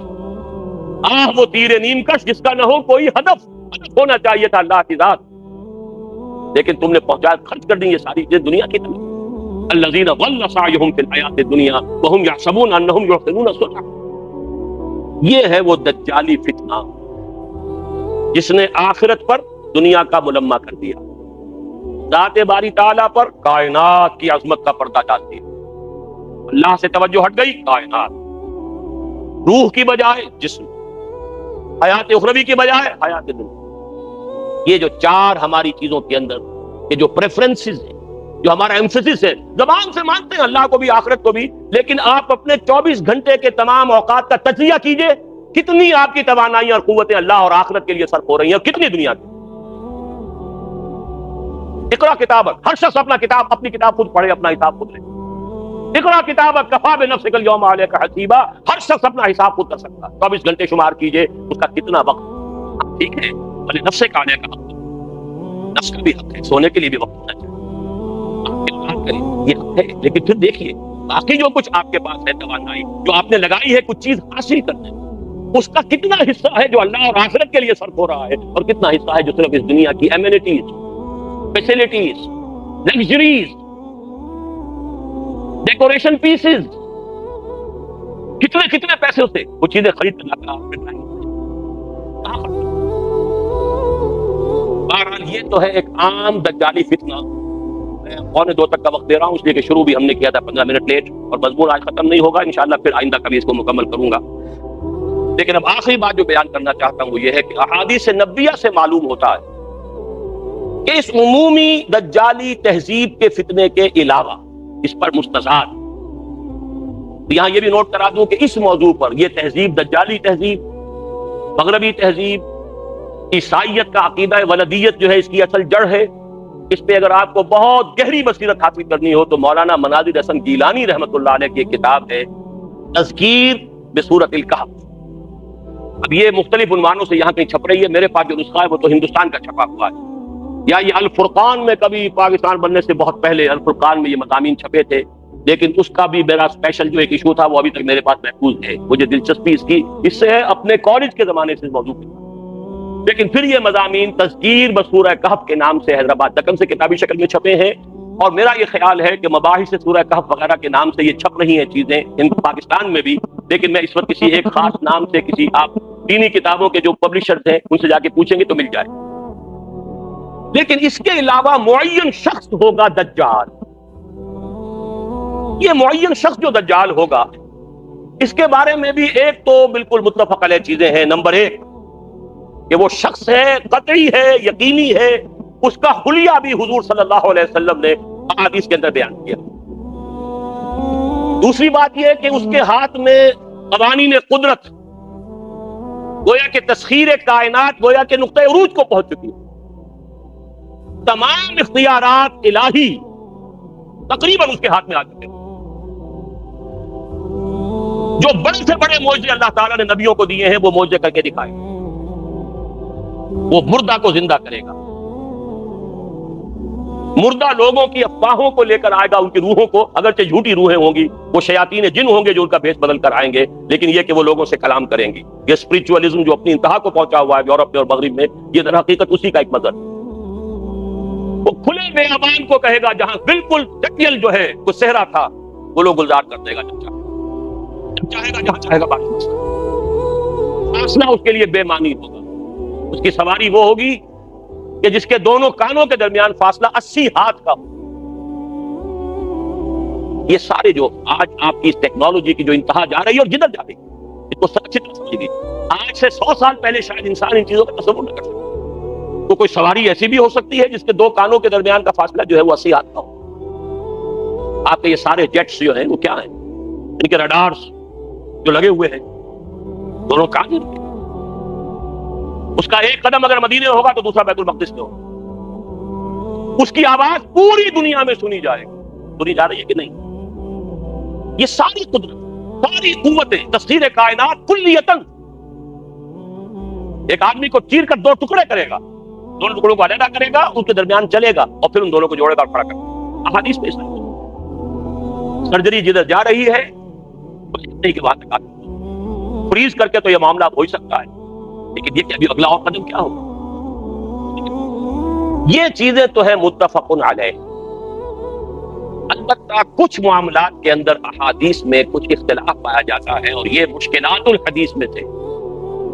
اور میں بھی چونکہ اس مسئلے میں اب تک بھی کسی درجے میں ابھی قطعیت کے ساتھ میں کوئی بات نہیں کہہ پا رہا ہوں، لیکن اب چونکہ گمان غالب کے درجے میں ایک رائے تک پہنچ چکا ہوں، اس لیے میں نے آج اس بات کو آپ تک پہنچانے کے لیے یہ عنوان اختیار کیا. اس لیے کہ حدیث میں جو آتی ہے تفاصیل اس سے معلوم ہوتا ہے کہ یہ دجال 2 دجل کرے گا. یا تو وہ 2 دجل کرنے والے 2 دجال علیحدہ ہیں، یا یہ دونوں دلیل کرنے والا شخص ایک ہی ہے. بس یہ مسئلہ ہے کہ جو آج تک مجھ سے حل نہیں ہوا تھا، اب تک کہنا چاہیے آج تک نہیں. اور یہ اس میں علماء سے بھی گفتگو ہوئی ہے اور جن لوگوں نے اس مخصوص موضوعات پر اپنا وقت لگایا ہے ان سے بھی گفتگویں ہوئی ہیں، تو وہ بھی اس مسئلے کو حل کرنے سے تاحال قاصر رہے. لیکن یہ کہ اب میری رائے یہ ہے کہ یہ 2 شخص سے علیحدہ ہے، واللہ عالم. لیکن ایک رائے تک میں پہنچ چکا ہوں، اس لیے وہ رائے آپ کے ساتھ اور آپ کے ذریعے سے وہ آگے بھی پھیلے گی تو اہل علم کے ساتھ جو ہے اس معاملے کے اندر تبادلہ خیالات کی بھی نوبت آئے گی انشاءاللہ. لیکن یہ کہ اس میں یہ بات قطعی اور یقینی ہے کہ اس طرح کا ایک شخص پیدا ہوگا. البتہ یہ کہ آیا وہ 2 ہوں گے 2 مختلف اوقات میں یا ایک ہی ہوگا ایک ہی وقت میں، صرف اس میں اختلاف. میرے نزدیک وہ 2 ہوں گے. ایک وہ شخص جو جھوٹا مسیح ہونے کا دعویٰ کرے، المسیح الدجال. جیسے حضور نے فرمایا میری امت میں 30 دجال اٹھیں گے جو نبی کا دعویٰ کریں گے، جن میں سے 5-6 تو حضور کے اپنے زمانے میں اور آپ سے متصل اٹھ کھڑے ہوئے تھے. بعد میں محمد علی باب ہو، بہاء اللہ ہو، قادیانی ہو، نہ کہاں کون اٹھے ہوں گے، واللہ عالم. بہرحال ہماری قریب کی تاریخ میں غلام احمد قادیانی اس کی نمایاں ترین مثال. اسی طریقے سے ایک شخص مسیح ہونے کا دعویٰ کر کے کھڑا ہوگا، یہودی ہوگا. یہ ہے اصل میں وہ شے. اور اس میں جو ان دونوں شخصیتوں کے مابین اگر کوئی ذرا سا اگر ابہام رہا ہے تو میں ایک حدیث بھی نوٹ کر کے لایا تھا، حضرت عبادہ ابن صامت رضی اللہ تعالی عنہ سے ہے، عن رسول اللہ ہے، انی حدثتکم عن الدجال حتی خشیت اللہ تقاتلوا. میں نے تمہیں دجال کے بارے میں بہت سی باتیں بتائی ہیں تو مجھے یہ گمان ہوا کہ شاید تم اسے سمجھ نہ پاؤ. یہ اندیشہ خود حضور صلی اللہ علیہ وسلم کو ہوا ہے اور یہ سنن ابی داؤد کی روایت ہے. بہرحال میں جو کچھ عرض کر رہا ہوں کہ میں اس رائے تک پہنچا ہوں کہ یہ 2 علیحدہ شخصیتیں ہیں. ایک تو یہ ہے کہ ایک مسیح الدجال کھڑا ہوگا یہ ایک دعویٰ کر کے کہ میں مسیح ہوں، کیونکہ اس کا زمانہ بالکل قریب آ چکا ہے، اس لیے میں آپ کو اس کے بارے میں خبردار کروں. تاریخ میں آج سے 100 سال پہلے تصور تک نہیں کیا جا سکتا تھا کہ یہودیوں کی کوئی ریاست آئی. 2000 برس کے بعد ان کی باسی کڑی میں ابال آیا. 1897 میں ایلڈرز آف دی زائن جمع ہوئے, انہوں نے ایک سازش تیار کی, ایک نقشہ بنایا. پورے 20 برس بعد 1917 میں برٹن کے ذریعے سے اعلان کروا لیا, اعلان بالفور, کہ فلسطین میں یہودیوں کو آباد ہونے کا حق حاصل ہے, وہ وہاں جائیداد خرید سکتے ہیں. اور تقریباً 20-21 برس بعد 1948 میں اسرائیل قائم ہوا. 1967 میں اس اسرائیل نے عربوں کو شکست فاش دے کر اپنی حدود وسیع کی. اس وقت سے لے کر اب تک, یا اب سے 3 سال پہلے تک, کوئی مسلمان ملک, سب سے پہلے صرف غداری کی تھی مصر نے, کہ صلح کر لی تھی اور تمام عربوں نے اور مسلمانوں نے بائیکاٹ کیا اس کا. لیکن یہ کہ اب سارا عالم عرب اسرائیل کے سامنے جھک چکا. گلف وار کے بعد اب کسی عرب ملک میں کہیں ریزسٹنس کی کوئی صلاحیت اور طاقت نہیں. کیوں لگا ہوا ہے؟ اس کو تسلیم کرنے کے, اور وہ خود اب اسرائیل کو تسلیم بھی کر رہے ہیں اور عملاً تو کر چکے. اس کے ساتھ تعاون شروع ہو رہا ہے, اس کے ساتھ ٹریڈ شروع ہو رہی ہے, اس کے ساتھ سارے تعلقات شروع ہو رہے ہیں. رفتہ رفتہ وہ معاملہ آ گیا کہ عالم عرب اس کے قبضے میں. یہ بات میں تفصیل سے بیان کر چکا ہوں اپنی تقریر میں جو پچھلے جمعے کو میں نے کی ہے, جو ہمارا سالانہ اجتماع تھا لاہور میں. اب یہودیوں کے اندر ایک اختلاف رائے ہے, جس کو اچھی طرح سمجھیے تاکہ آپ جو حالات جدھر دنیا چاہ رہی ہے اس کو سمجھیں. یہودیوں میں جو سیکولر ایلیمنٹ ہے زائنسٹ, اور ان کا اعلی کار امریکہ, ان کے سامنے اسکیم یہ ہے کہ اب اسرائیل جو ہے اپنی حدیں تو سکیڑ لے, چھوٹا ملک بن جائے, لیکن تمام عرب ممالک اور اسرائیل کو ایک اقتصادی رشتے کے اندر منسلک کر دیا جائے. صحیح اس علاقے کی ایک کامن مارکیٹ بن جائے. نتیجہ کیا نکلے گا؟ تیل عربوں کا, مزدور عرب, سرمایہ عربوں کا, ٹیکنالوجی ہماری, مینجمنٹ ہماری, ایڈمنسٹریشن ہماری. لہذا ملائی خود کھائیں گے, کریم خود کھائیں گے, اور چھاچھ لسی ان کو بھی دیتے رہیں. ایک بڑی اسرائیلی ریاست قائم کرنے کا فائدہ کیا ہوگا؟ جسے آپ کہتے ہیں بھائی تم نے آم کھانے کے پیڑ گننے ہیں. اگر تم اسرائیلی ریاست بڑی بناؤ گے تو عرب ریزنٹ کریں گے, عربوں میں رد عمل ہوگا, پوری دنیا کا مسلمان بھی چیخے گا, عرب بھی بغاوت کریں گے, وہ بھی تمہیں ماریں گے, تم انہیں مارو گے تو تمہیں بھی تو ماریں گے نا. انتفاضہ ہوا یا کچھ ہوا یا پی ایل او نے کیا تو یہ اسرائیلی بھی مرے کہ نہیں مرے؟ یہاں فلسطینی مرے, وہاں وہ بھی مرے. تو کیا فائدہ مرنے سے؟ جو گڑ دے کر مارا جا سکتا اسے خام خواہ زہر دینا. ایک اکنامک بلاک بناؤ, تیل ہے, اور یہ عرب ان پڑھ بدو یہ سارے کے سارے ہمارے مزدور ہوں گے, لیبر ہے چیف. پھر یہ کہ سرمایہ ہے ان کے پاس, ہمارے پاس نو ہاؤ ہے, ٹیکنالوجی ہے, مینجمنٹ ہے. مینجمنٹ سائنس میں اس وقت دنیا کی سب سے اونچی چوٹی پر پہنچ گئی. ایم بی اے کرنا تو کہ اس وقت ہمارے نوجوانوں کی یوں سمجھیے کہ ایک وہ بڑا خواب ہوتا ہے. ایم بی اے امریکہ سے کر رہا ہے تو بس سمجھیے کہ وہ تو عرش کے اوپر پہنچ گئے. تو وہ سارا معاملہ ہمارے پاس ہے, تو ہم ملائی کھائیں گے, ان کو لسی دیتے رہیں. آخر گھوڑے کو تانگے میں جوتنے کے لیے کچھ نہ کچھ تو رات کو اس کو دینا ہوگا نا, تبھی تو اگلے روز اسے تانگے میں جوتیں گے. لیکن جو کٹر یہودی ہے وہ کہتا ہے nothing doing, we have to establish our greater Israel. یہ کانفلکٹ ہے جو اس وقت یہودیوں کے مابین. فنڈامنٹلسٹ یہودی جس کی ایک شکل اپنے ذہن میں رکھی ہے, وہ گولڈسٹین, جس نے مسجد خلیل میں داخل ہو کر جو ہے وہ کتنے مسلمانوں کو صبح کے وقت جو ہے فجر کی نماز کے وقت ہلاک کیا, شہید کیا.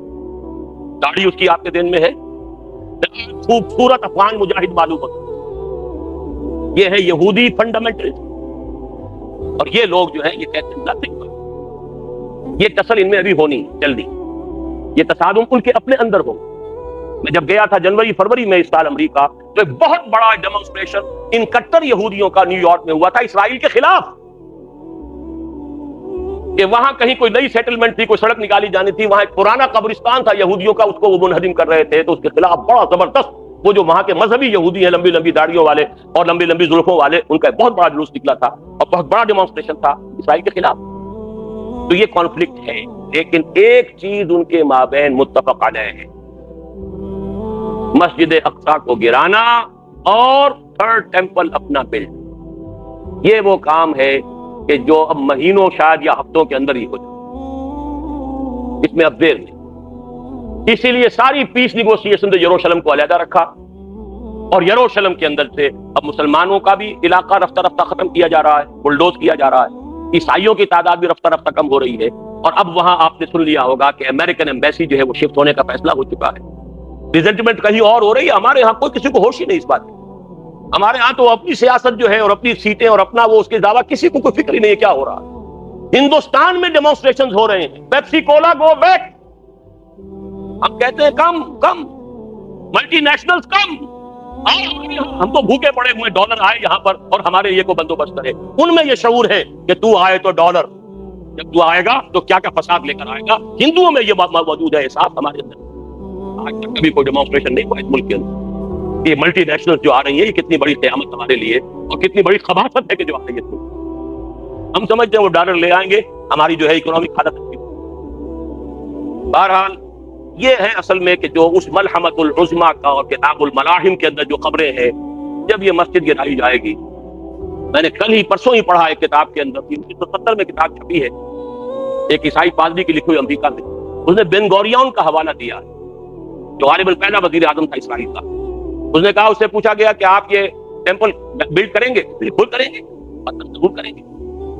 پوچھنے والے نے پوچھا پھر مسجد اقصیٰ کا کیا ہوگا، ڈوم آف دی راک کا کیا ہوگا؟ Any earthquake can come at any time. کسی وقت کوئی زلزلہ آ سکتا ہے، گر جائے گی. کسی وقت کوئی جنونی اندر جائے گا، کوئی بہت بڑا بم جو ہے پاورفل بلاسٹ ہوگا. جنونی آ گیا تھا، جیسے وہ جنونی گولڈ ٹائن تھا، وہ آیا تھا، وہ مار گیا. ہم کیا کریں؟ جیسے مسلمان جنونی ہے ہمارے یہاں بھی جنونی ہے، جیسے یہودی جیسے عیسائی جنونی ہے ہمارے یہاں بھی جنونی ہے.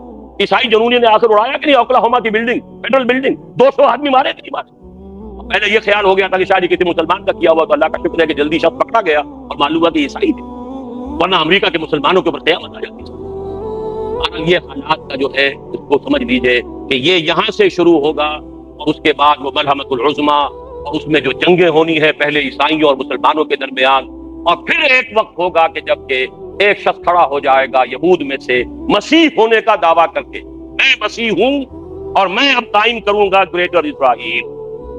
وہ مسیح الدجال ہوگا اور اس کو قتل کرنے کے لیے اصل مسیح عیسیٰ ابن مریم نازل ہوں گے علیہ السلام. اور پھر انہی کے ساتھ مشرق سے کچھ فوجیں آئیں گی جو ان کے ساتھ مل کر جہاد کریں گی. ادھر سے عالم عرب سے حضرت مہدی اور ان کی فوجیں آئیں گی، اور پھر یہودیوں کے ساتھ آخری جنگ ہوگی اور حضرت مسیح کے ہاتھوں ایک ایک یہودی اس دنیا میں ختم. یہ خبریں ہیں کہ جو دی گئی ہیں. اس کے بعد پھر ہوگا دنیا میں اسلام کا بول بالا ہو گیا، خلافت عظمیٰ قائم ہوگی، خلافت علی منہاج النبوہ قائم ہوگی. یہ یہودی ایک جو مسیح کا لبادہ اوڑھ کر مسیح سمجھ اپنے آپ کو، اس لیے کہ یہ مسیح کی پیشن گوئیاں ان کے ہاں چلی آ رہی تھی، اس کے مصداق حضرت مسیح آئے علیہ الصلوۃ والسلام. یہودیوں نے تسلیم نہیں کیا، تو ان کی پیشن گوئیوں والی جگہ تو خالی ہے نا. ابھی جو پیشن گوئیاں تھیں ان کے ہاں سابق نبیوں نے، یشعیاء نبی نے، حزقیل نبی نے جو بہت سی پیشن گوئیاں کی تھی کہ ایک مسیح پیدا ہوں گے جو تمہارے نجات دہندہ ہوں گے، وہ مسیح آ گئے حضرت عیسیٰ ابن مریم علیہ الصلوۃ والسلام. انہیں مانا نہیں، انہیں تو مرتد قرار دے کر اور اپنے بش پڑتے سولی پر چڑھا دیا. یہ دوسری بات ہے کہ وہ اللہ تعالیٰ نے اسے زندہ آسمان پر اٹھا دیا. ابھی وہ جگہ خالی ہے، the position is vacant, situation vacant. لہذا شخص کھڑا ہوگا کہ میں مسیح ہوں، جھوٹا ہوگا، مسیح الدجال ہوگا.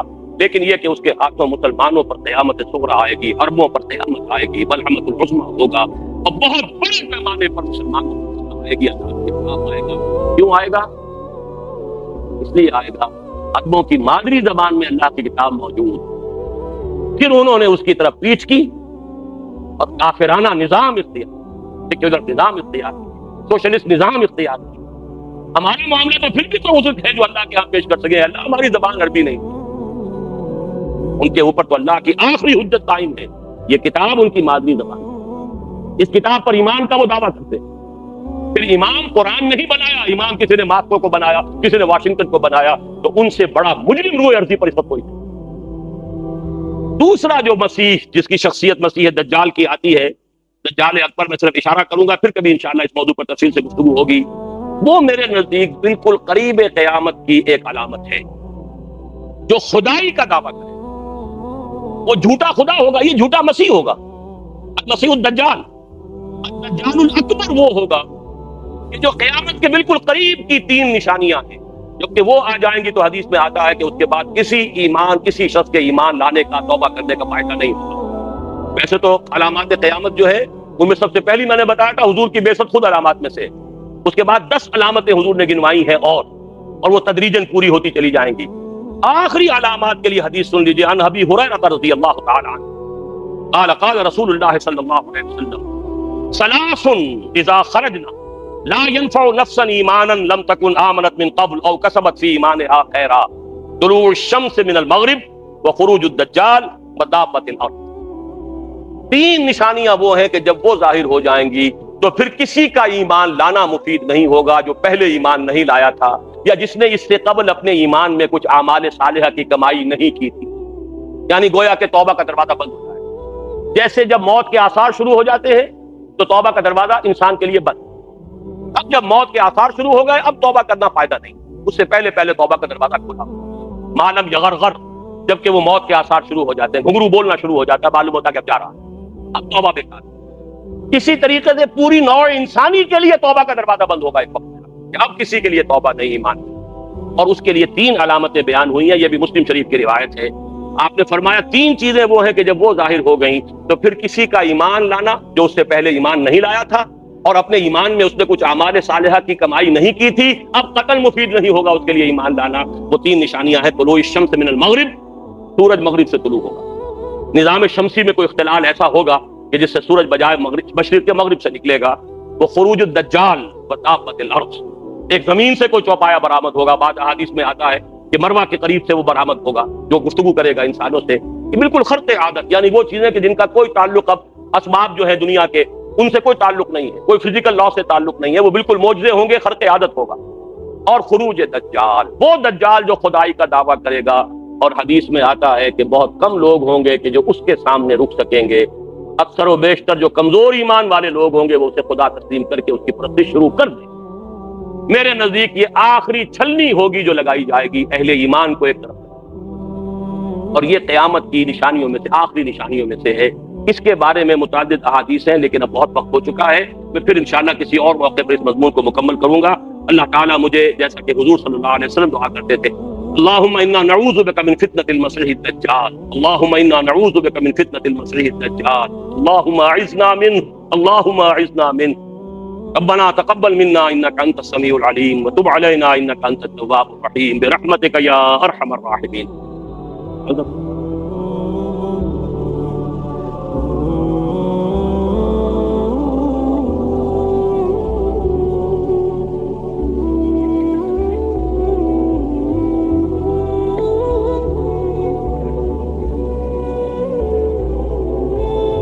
ذرا مفصل بات ہے ان کی، میں پڑھ کر سنا رہا ہوں آپ کو۔ انہوں نے تحریر فرمایا کہ اب تک میری نظر سے آپ کی جو تحریریں گزر چکی ہیں ان سے میں نے یہ نتیجہ اخذ کیا ہے کہ تنظیم اسلامی کی جد و جہد تمکن فی الارض کے لیے ہے۔ اگر میں نے یہ نتیجہ صحیح نکالا ہے تو لامحالہ میرے ذہن میں یہ سوال ابھرنا چاہیے تھا کہ اس مقصد کے حصول سے قبل آپ کے ذہن میں کوئی ایسا نقشہ ہوگا جس کے اوپر آپ مستقبل میں اس اسلامی مملکت کی تعمیر کریں، کیونکہ اس پیش بندی کے بغیر نتیجہ وہ نکلتا ہے جو کہ قیام پاکستان کا نکلا، یعنی پہلے تو ملک ٹوٹا، اس کے بعد جو رہا سا ملک باقی ہے وہ یا تو ختم ہونے کے قریب ہے۔ یہ آپس میں گفتگو نہ کیجیے، تشریف رکھیے۔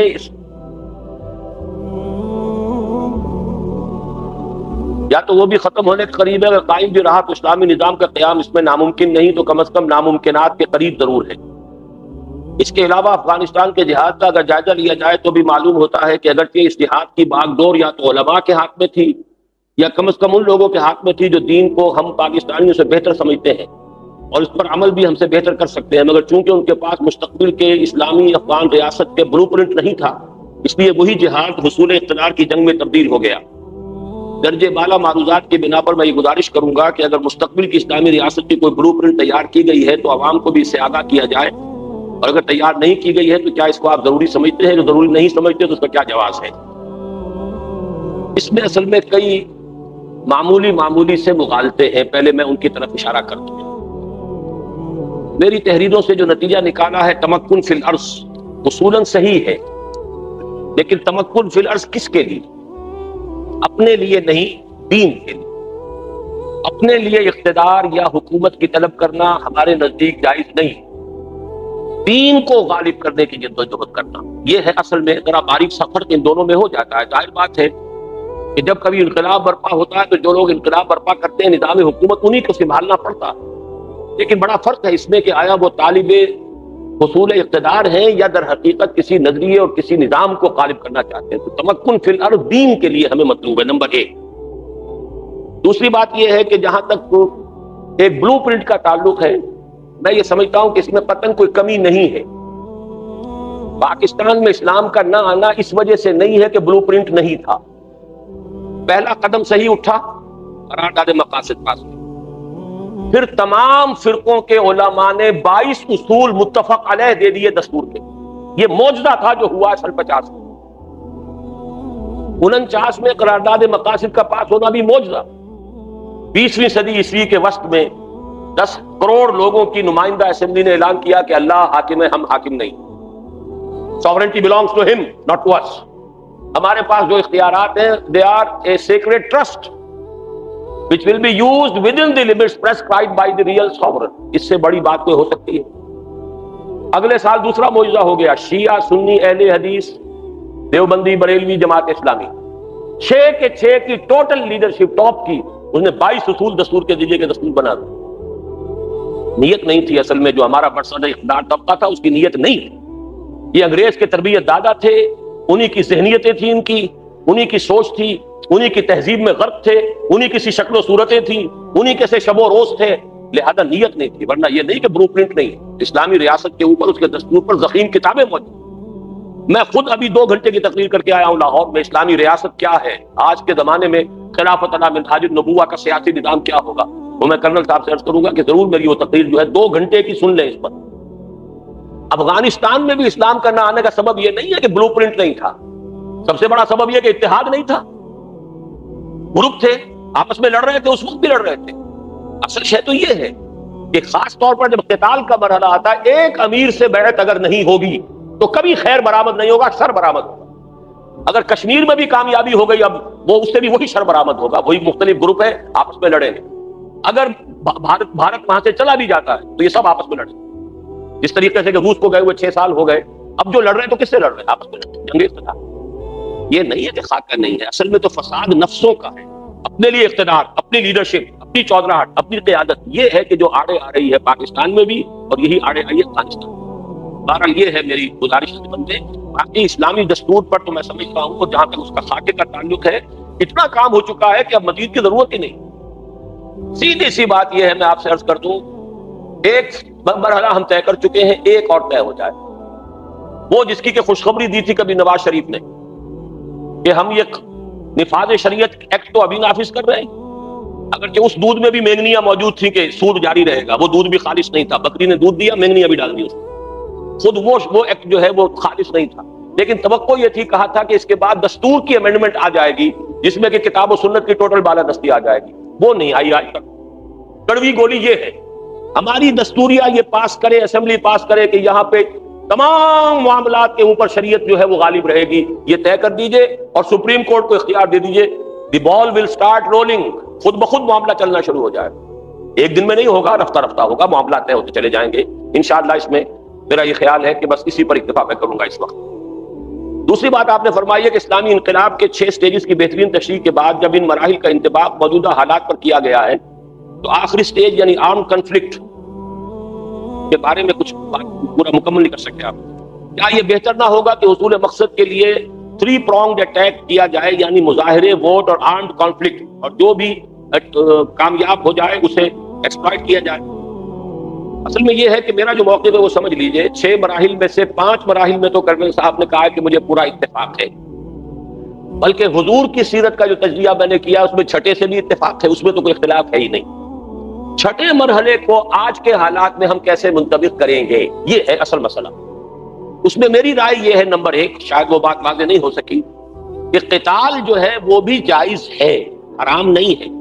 فاسق و فاجر مسلمان حکمرانوں کے خلاف اگر وہ دین کو نافذ کرنے سے انکار کریں تو مسلح بغاوت بھی جائز ہے.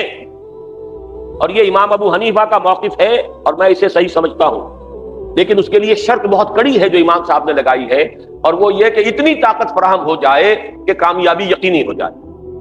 یہ شرط ہے، یہ اگر پوری ہو جائے تو قتال کی بھی اجازت ہے.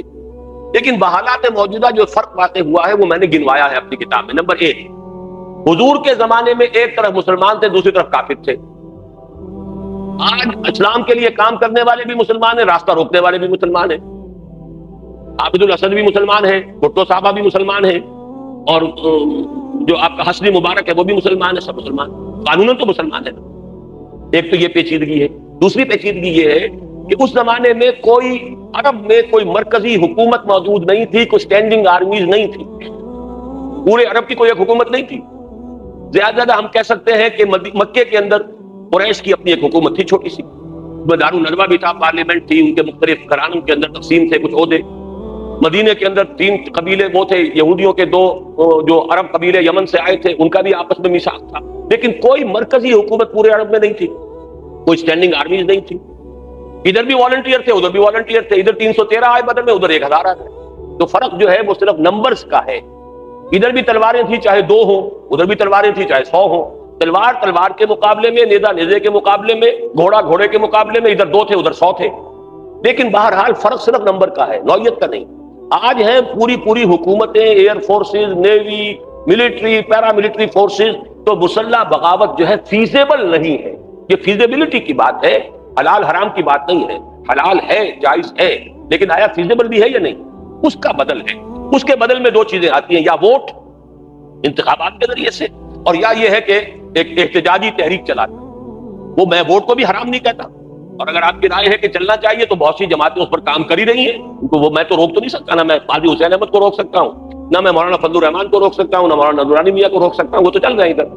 لیکن میرے نزدیک ووٹ سے کام نہیں بنے گا. اس کی وجہ کیا ہے؟ 80% ووٹ آپ کا جاگیرداروں کے قبضے میں، 80%. لہذا تمام رورل ایریا سے وہی لوگ آئیں گے جو آتے رہے. وہی جتوئی، وہی لغاری، وہی مزاری، وہی مداری، وہی قریشی، وہی گیلانی، سب وہی آئیں گے. ایک نہیں تو دوسرا، چچا نہیں تو بھتیجا، باپ نہیں تو بیٹا. یہ ہو گیا، کچھ نہیں ہوگا. تو نظام کیسے بدل دیں گے آپ؟ تو جاگیرداری نظام کو اپنے مستحکم کریں گے، بدلیں گے تو نہیں. شہروں میں تبدیلی ہو جاتی. کبھی جماعت اسلامی اور JUP کے نمائندے یہاں سے آ جاتے تھے، پھر MQM نے سب کو واش آؤٹ کر دیا. اب پتہ نہیں اگر 2-4 سال بعد الیکشن ہو تو شاید پھر کہیں کچھ ریگین کر لے جماعت اسلامی بھی، JUP بھی. کہہ نہیں سکتے، واللہ عالم. لیکن کوئی بھی صورتحال شہروں کے اندر تو ہو سکتی ہے تبدیل، دیہات میں تو نہیں ہو سکتی. اس لیے ہمارے نزدیک ہم کس کام میں لگے ہوئے وہ یہ ہے کہ ایک ایسی جماعت سرفروشوں کی تیار کی جائے جو اپنی جانیں دینے کو تو تیار ہو، توڑ پھوڑ نہ کرے، کسی کی جان کو نقصان نہ پہنچائے. غیر مسلح بغاوت جو شروع ہوگی نان کوآپریشن سے اور جائے گی سول ڈس اوبیڈینس تک. جیسے کہ اب کہہ رہے ہیں ہمارے نواز شریف صاحب کہ ہم کہہ دیں گے ٹیکس نہ دو. یہ ٹیکس نہ دینے کی بات جب آئے گی یہ در حقیقت بغاوت شمار ہوگی. کسی حکومت کو ٹیکس نہ دینا یہ قول ہے بغاوت کی.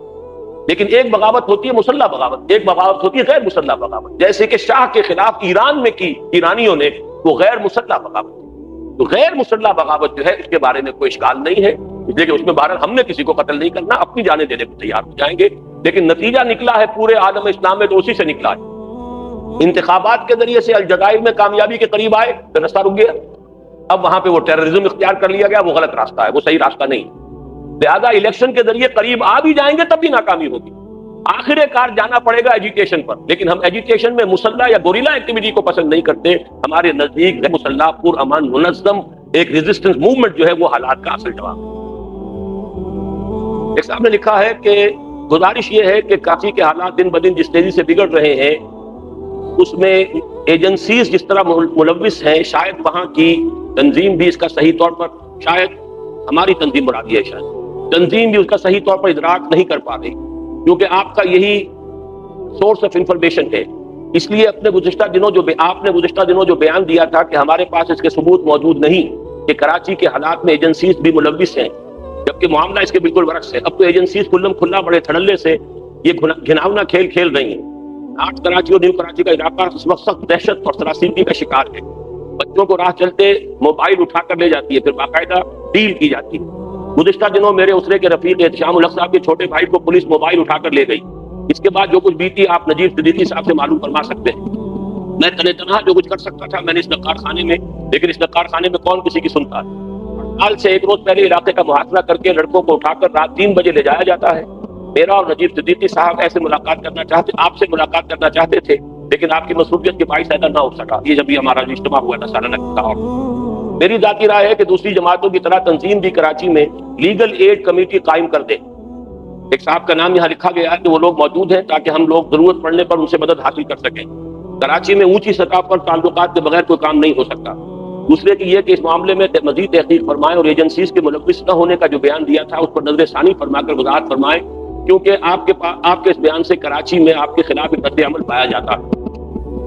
میرا یہ خیال ہے کہ میری اس بات کو ہمارے قریبی ساتھیوں نے بھی شاید صحیح نہیں سمجھا یا صحیح یاد نہیں رکھا. میں نے صرف ایک واقعے کے بارے میں نفی کی تھی. لیاقت آباد میں جو کسی ایک دفتر کے اوپر جو حملہ ہوا تھا اور وہاں پہ کئی سرکاری افسروں کو جو قتل کیا گیا تھا جس طریقے سے، اس واقعے کے بارے میں نے کہا تھا کہ میں یہ تسلیم نہیں کر سکتا کہ یہ کوئی ہماری سرکاری ایجنسیز وہ کوئی بھی ہو وہ اس میں ملوث ہو سکتی. میں یہ ماننے کو تیار نہیں، نہ اس وقت تیار تھا نہ اب تیار. لیکن یہ کہ یہ میں نے کبھی نہیں کہا کہ ایجنسی سرے سے ملوث نہیں ہے. لیکن یہ کہ اس وقت جو صورتحال ہو رہی ہے جو انہوں نے بیان کی ہے وہ تو اندھے کو بھی نظر آتی ہے. اصل میں یہ معاملہ جو ہے بالکل نیچرل ہے. جب کبھی سول معاملات میں آ کر فوج یا پیراملٹری کے جو بھی لوگ ہیں دخل دیں گے تو یہی کچھ ہوگا. ہر جگہ ہوتا ہے. ظاہر بات ہے ماتھے پہ لکھا ہوا نہیں ہے کہ کون دہشت گرد ہے، کون یہاں پر ایم کیو ایم کا ہے، کون حقیقی کا ہے، کون نقلی کا ہے، کون اصلی کا ہے. اب وہ تو جب گرفتار کرنے آئیں گے تو علاقے کا محاصرہ کریں گے، گھر گھر چھاپا ماریں گے، گھر گھر سے نکالیں گے، انہی میں سے چھانٹی کرنی ہے. کوئی ان کے پاس مخبر ہوتے ہیں کہ وہ ان کو پھر پن پوائنٹ کر سکے. وہ حقیقی والوں سے وہ نقلی والوں کو آئیڈینٹیفائی کرا لیتے ہیں، نقلی والوں سے حقیقی والوں کو کرا لیں گے. وہ تو ان کا کام ہے، یہ دھندا یہ ہے. لیکن اس کے اندر چونکہ ہمارے جو لوگ ہیں آخر جیسے ہمارے سویلین کرپٹ ہیں، تو کیا یہ لوگ جو ہیں وہ کوئی فرشتے ہیں؟ کسی گھر میں داخل ہوں گے تو کوئی قیمتی چیز نہ اٹھا لینا آخر کیا کون سی بڑی بات ہے ان کے؟ یا یہ کہ جو کوئی شخص جو آ گئے ہیں، جو نوجوان پکڑ لیے گئے ہیں، تو نوجوانوں کو جب چھوڑنا ہے تو چھوڑنا تو ہے ہی، کوئی 1000-2000 روپیہ بھی اگر مل جائے تو کسی کو برا لگتا آتا ہوا. یہ دھندا ہے جو اس وقت ہو رہا ہے، جس کی وجہ سے کہ شدید نفرت عوام کے اندر پیدا ہو رہی ہے. لیکن یہ میں سمجھتا ہوں یہ ایبسولوٹلی نیچرل، جہاں کہیں بھی ہوگا یہ ہوگا. فرشتے نہیں ہیں، وہ بھی انسان ہیں. اور ہماری جو سول جس طریقے سے زندگی کرپٹ ہے ان کے اندر سارے کے سارے جو آثار ہیں رشوت کے اور جھوٹ کے اور دھوکے کے اور فریب کے، تو وہ بھی آخر ہم ہی میں سے ہیں، ہمارے بھائی بندے. ان کے منہ کو کیوں نہیں لگے گی؟ اصل مسئلہ تو یہ ہے کہ اس کا ایک کوئی سیاسی حل نکالا جائے. وہ تو میں ان سے مل کر آیا ہوں الطاف حسین صاحب سے، وہ بھی کھل کر بات کرنے کو تیار نہیں. اور وہی بات جو انہوں نے لکھی ہے کہ نقار خانے میں طوطی کی سزا کون سنتا ہے. میں تو سن 91 سے کہہ رہا ہوں کہ خدا کے لیے پاکستان میں چھوٹے صوبے بناؤ. چھوٹے صوبے بنانے سے، اور وہ پنجاب کے 5 بناؤ، سندھ کے 3 بناؤ، بلوچستان کے 2 بناؤ، 1 کروڑ کے لگ بھگ کا ایک صوبہ بناؤ. اس میں انتظامی جغرافیائی حدود کو بھی سامنے رکھو اور لسانی اور نسلی یونٹس کو بھی پیش نظر رکھو. کوئی حرج نہیں ہے. زبان ہر ایک برابر ہے سوائے عربی زبان کے. سندھی زبان ہو، اردو زبان ہو، پنجابی زبان ہو، پشتو زبان ہو، سب زبانیں برابر ہیں. ہمارے لیے مقدس زبان اگر ہے صرف عربی ہے. وہ عربی جو ہے اس کو ہم نے اس کو جو بنایا نہیں، اپنی قومی زبان اگر بنا لیا ہوتا سرکاری زبان تو ہمارے بہت سے مسئلے حل ہو گئے ہوتے. بہرحال اصل مسئلہ یہ ہے کہ ہم تو اس اصل حل کی طرف لوگوں کو دعوت دیتے رہیں گے. اسی کے لیے صدر صاحب سے بھی جا کے ملا تھا، اسی لیے اپوزیشن لیڈر جو ہے نواز شریف صاحب سے بھی جا کر ملا ہوں. لیکن یہ کہ کوئی بھی سننے کے لیے تیار نہیں ہے. معلوم ہوتا ہے کہ شامت اعمال ہماری ہے جو ہمارے اوپر اب مسلط ہو گئی. اب اس کے لیے دعا ہے، توبہ ہے، رجوع ہے اللہ کی طرف. وہ انفرادی سطح پر بھی توبہ ہو، اجتماعی سطح پر کوشش کی جائے کہ یہ قوم جو اپنا رخ بدل گئی، قیام پاکستان سے اصل مقصود جو تھا اس کی بجائے کسی اور طرف کو مڑ گئی، دجالی فتنے کے زیر اثر آ گئی، اور اب مسیح الدجال کے چکر میں آنے والا مسیح الدجال جو ہے وہ coming events cast their shadows before, اس کے بہت سے شیڈوز ہیں جو ہمارے اوپر پڑتے ہیں. کبھی کوئی چلا آ رہا ہے، کبھی کوئی چلا آ رہا ہے، کبھی رابن رافیل چلی آ رہی ہے، کبھی کوئی اور ان کا جو ہے کمانڈر ان چیف چلا آ رہا ہے، کبھی غور صاحب چلے آ رہے ہیں، کبھی فور صاحب چلے آ رہے ہیں. یہ سارا جو ہو رہی ہے چلا پھر کس لیے ہو رہی ہے؟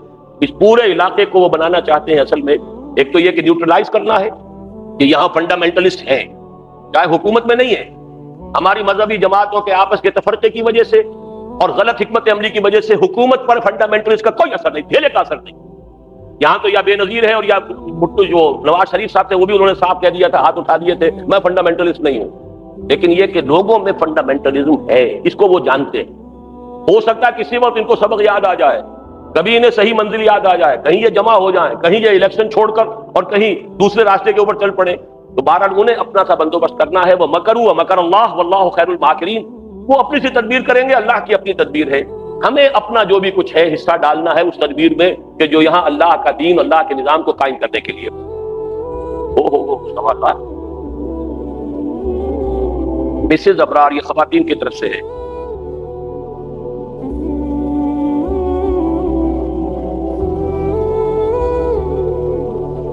قرآن قرآن پاک میں حرام مہینوں کا جو ذکر موجود ہے، کیا اس کی اپنی کوئی افادیت ہے یا نہیں، یا یہ تخصیص اسی دور کے لیے تھی؟ یہ فقہی سوالات ہیں، اس سے میں نے عرض کیا ہے کہ میں میری معذرت ہے۔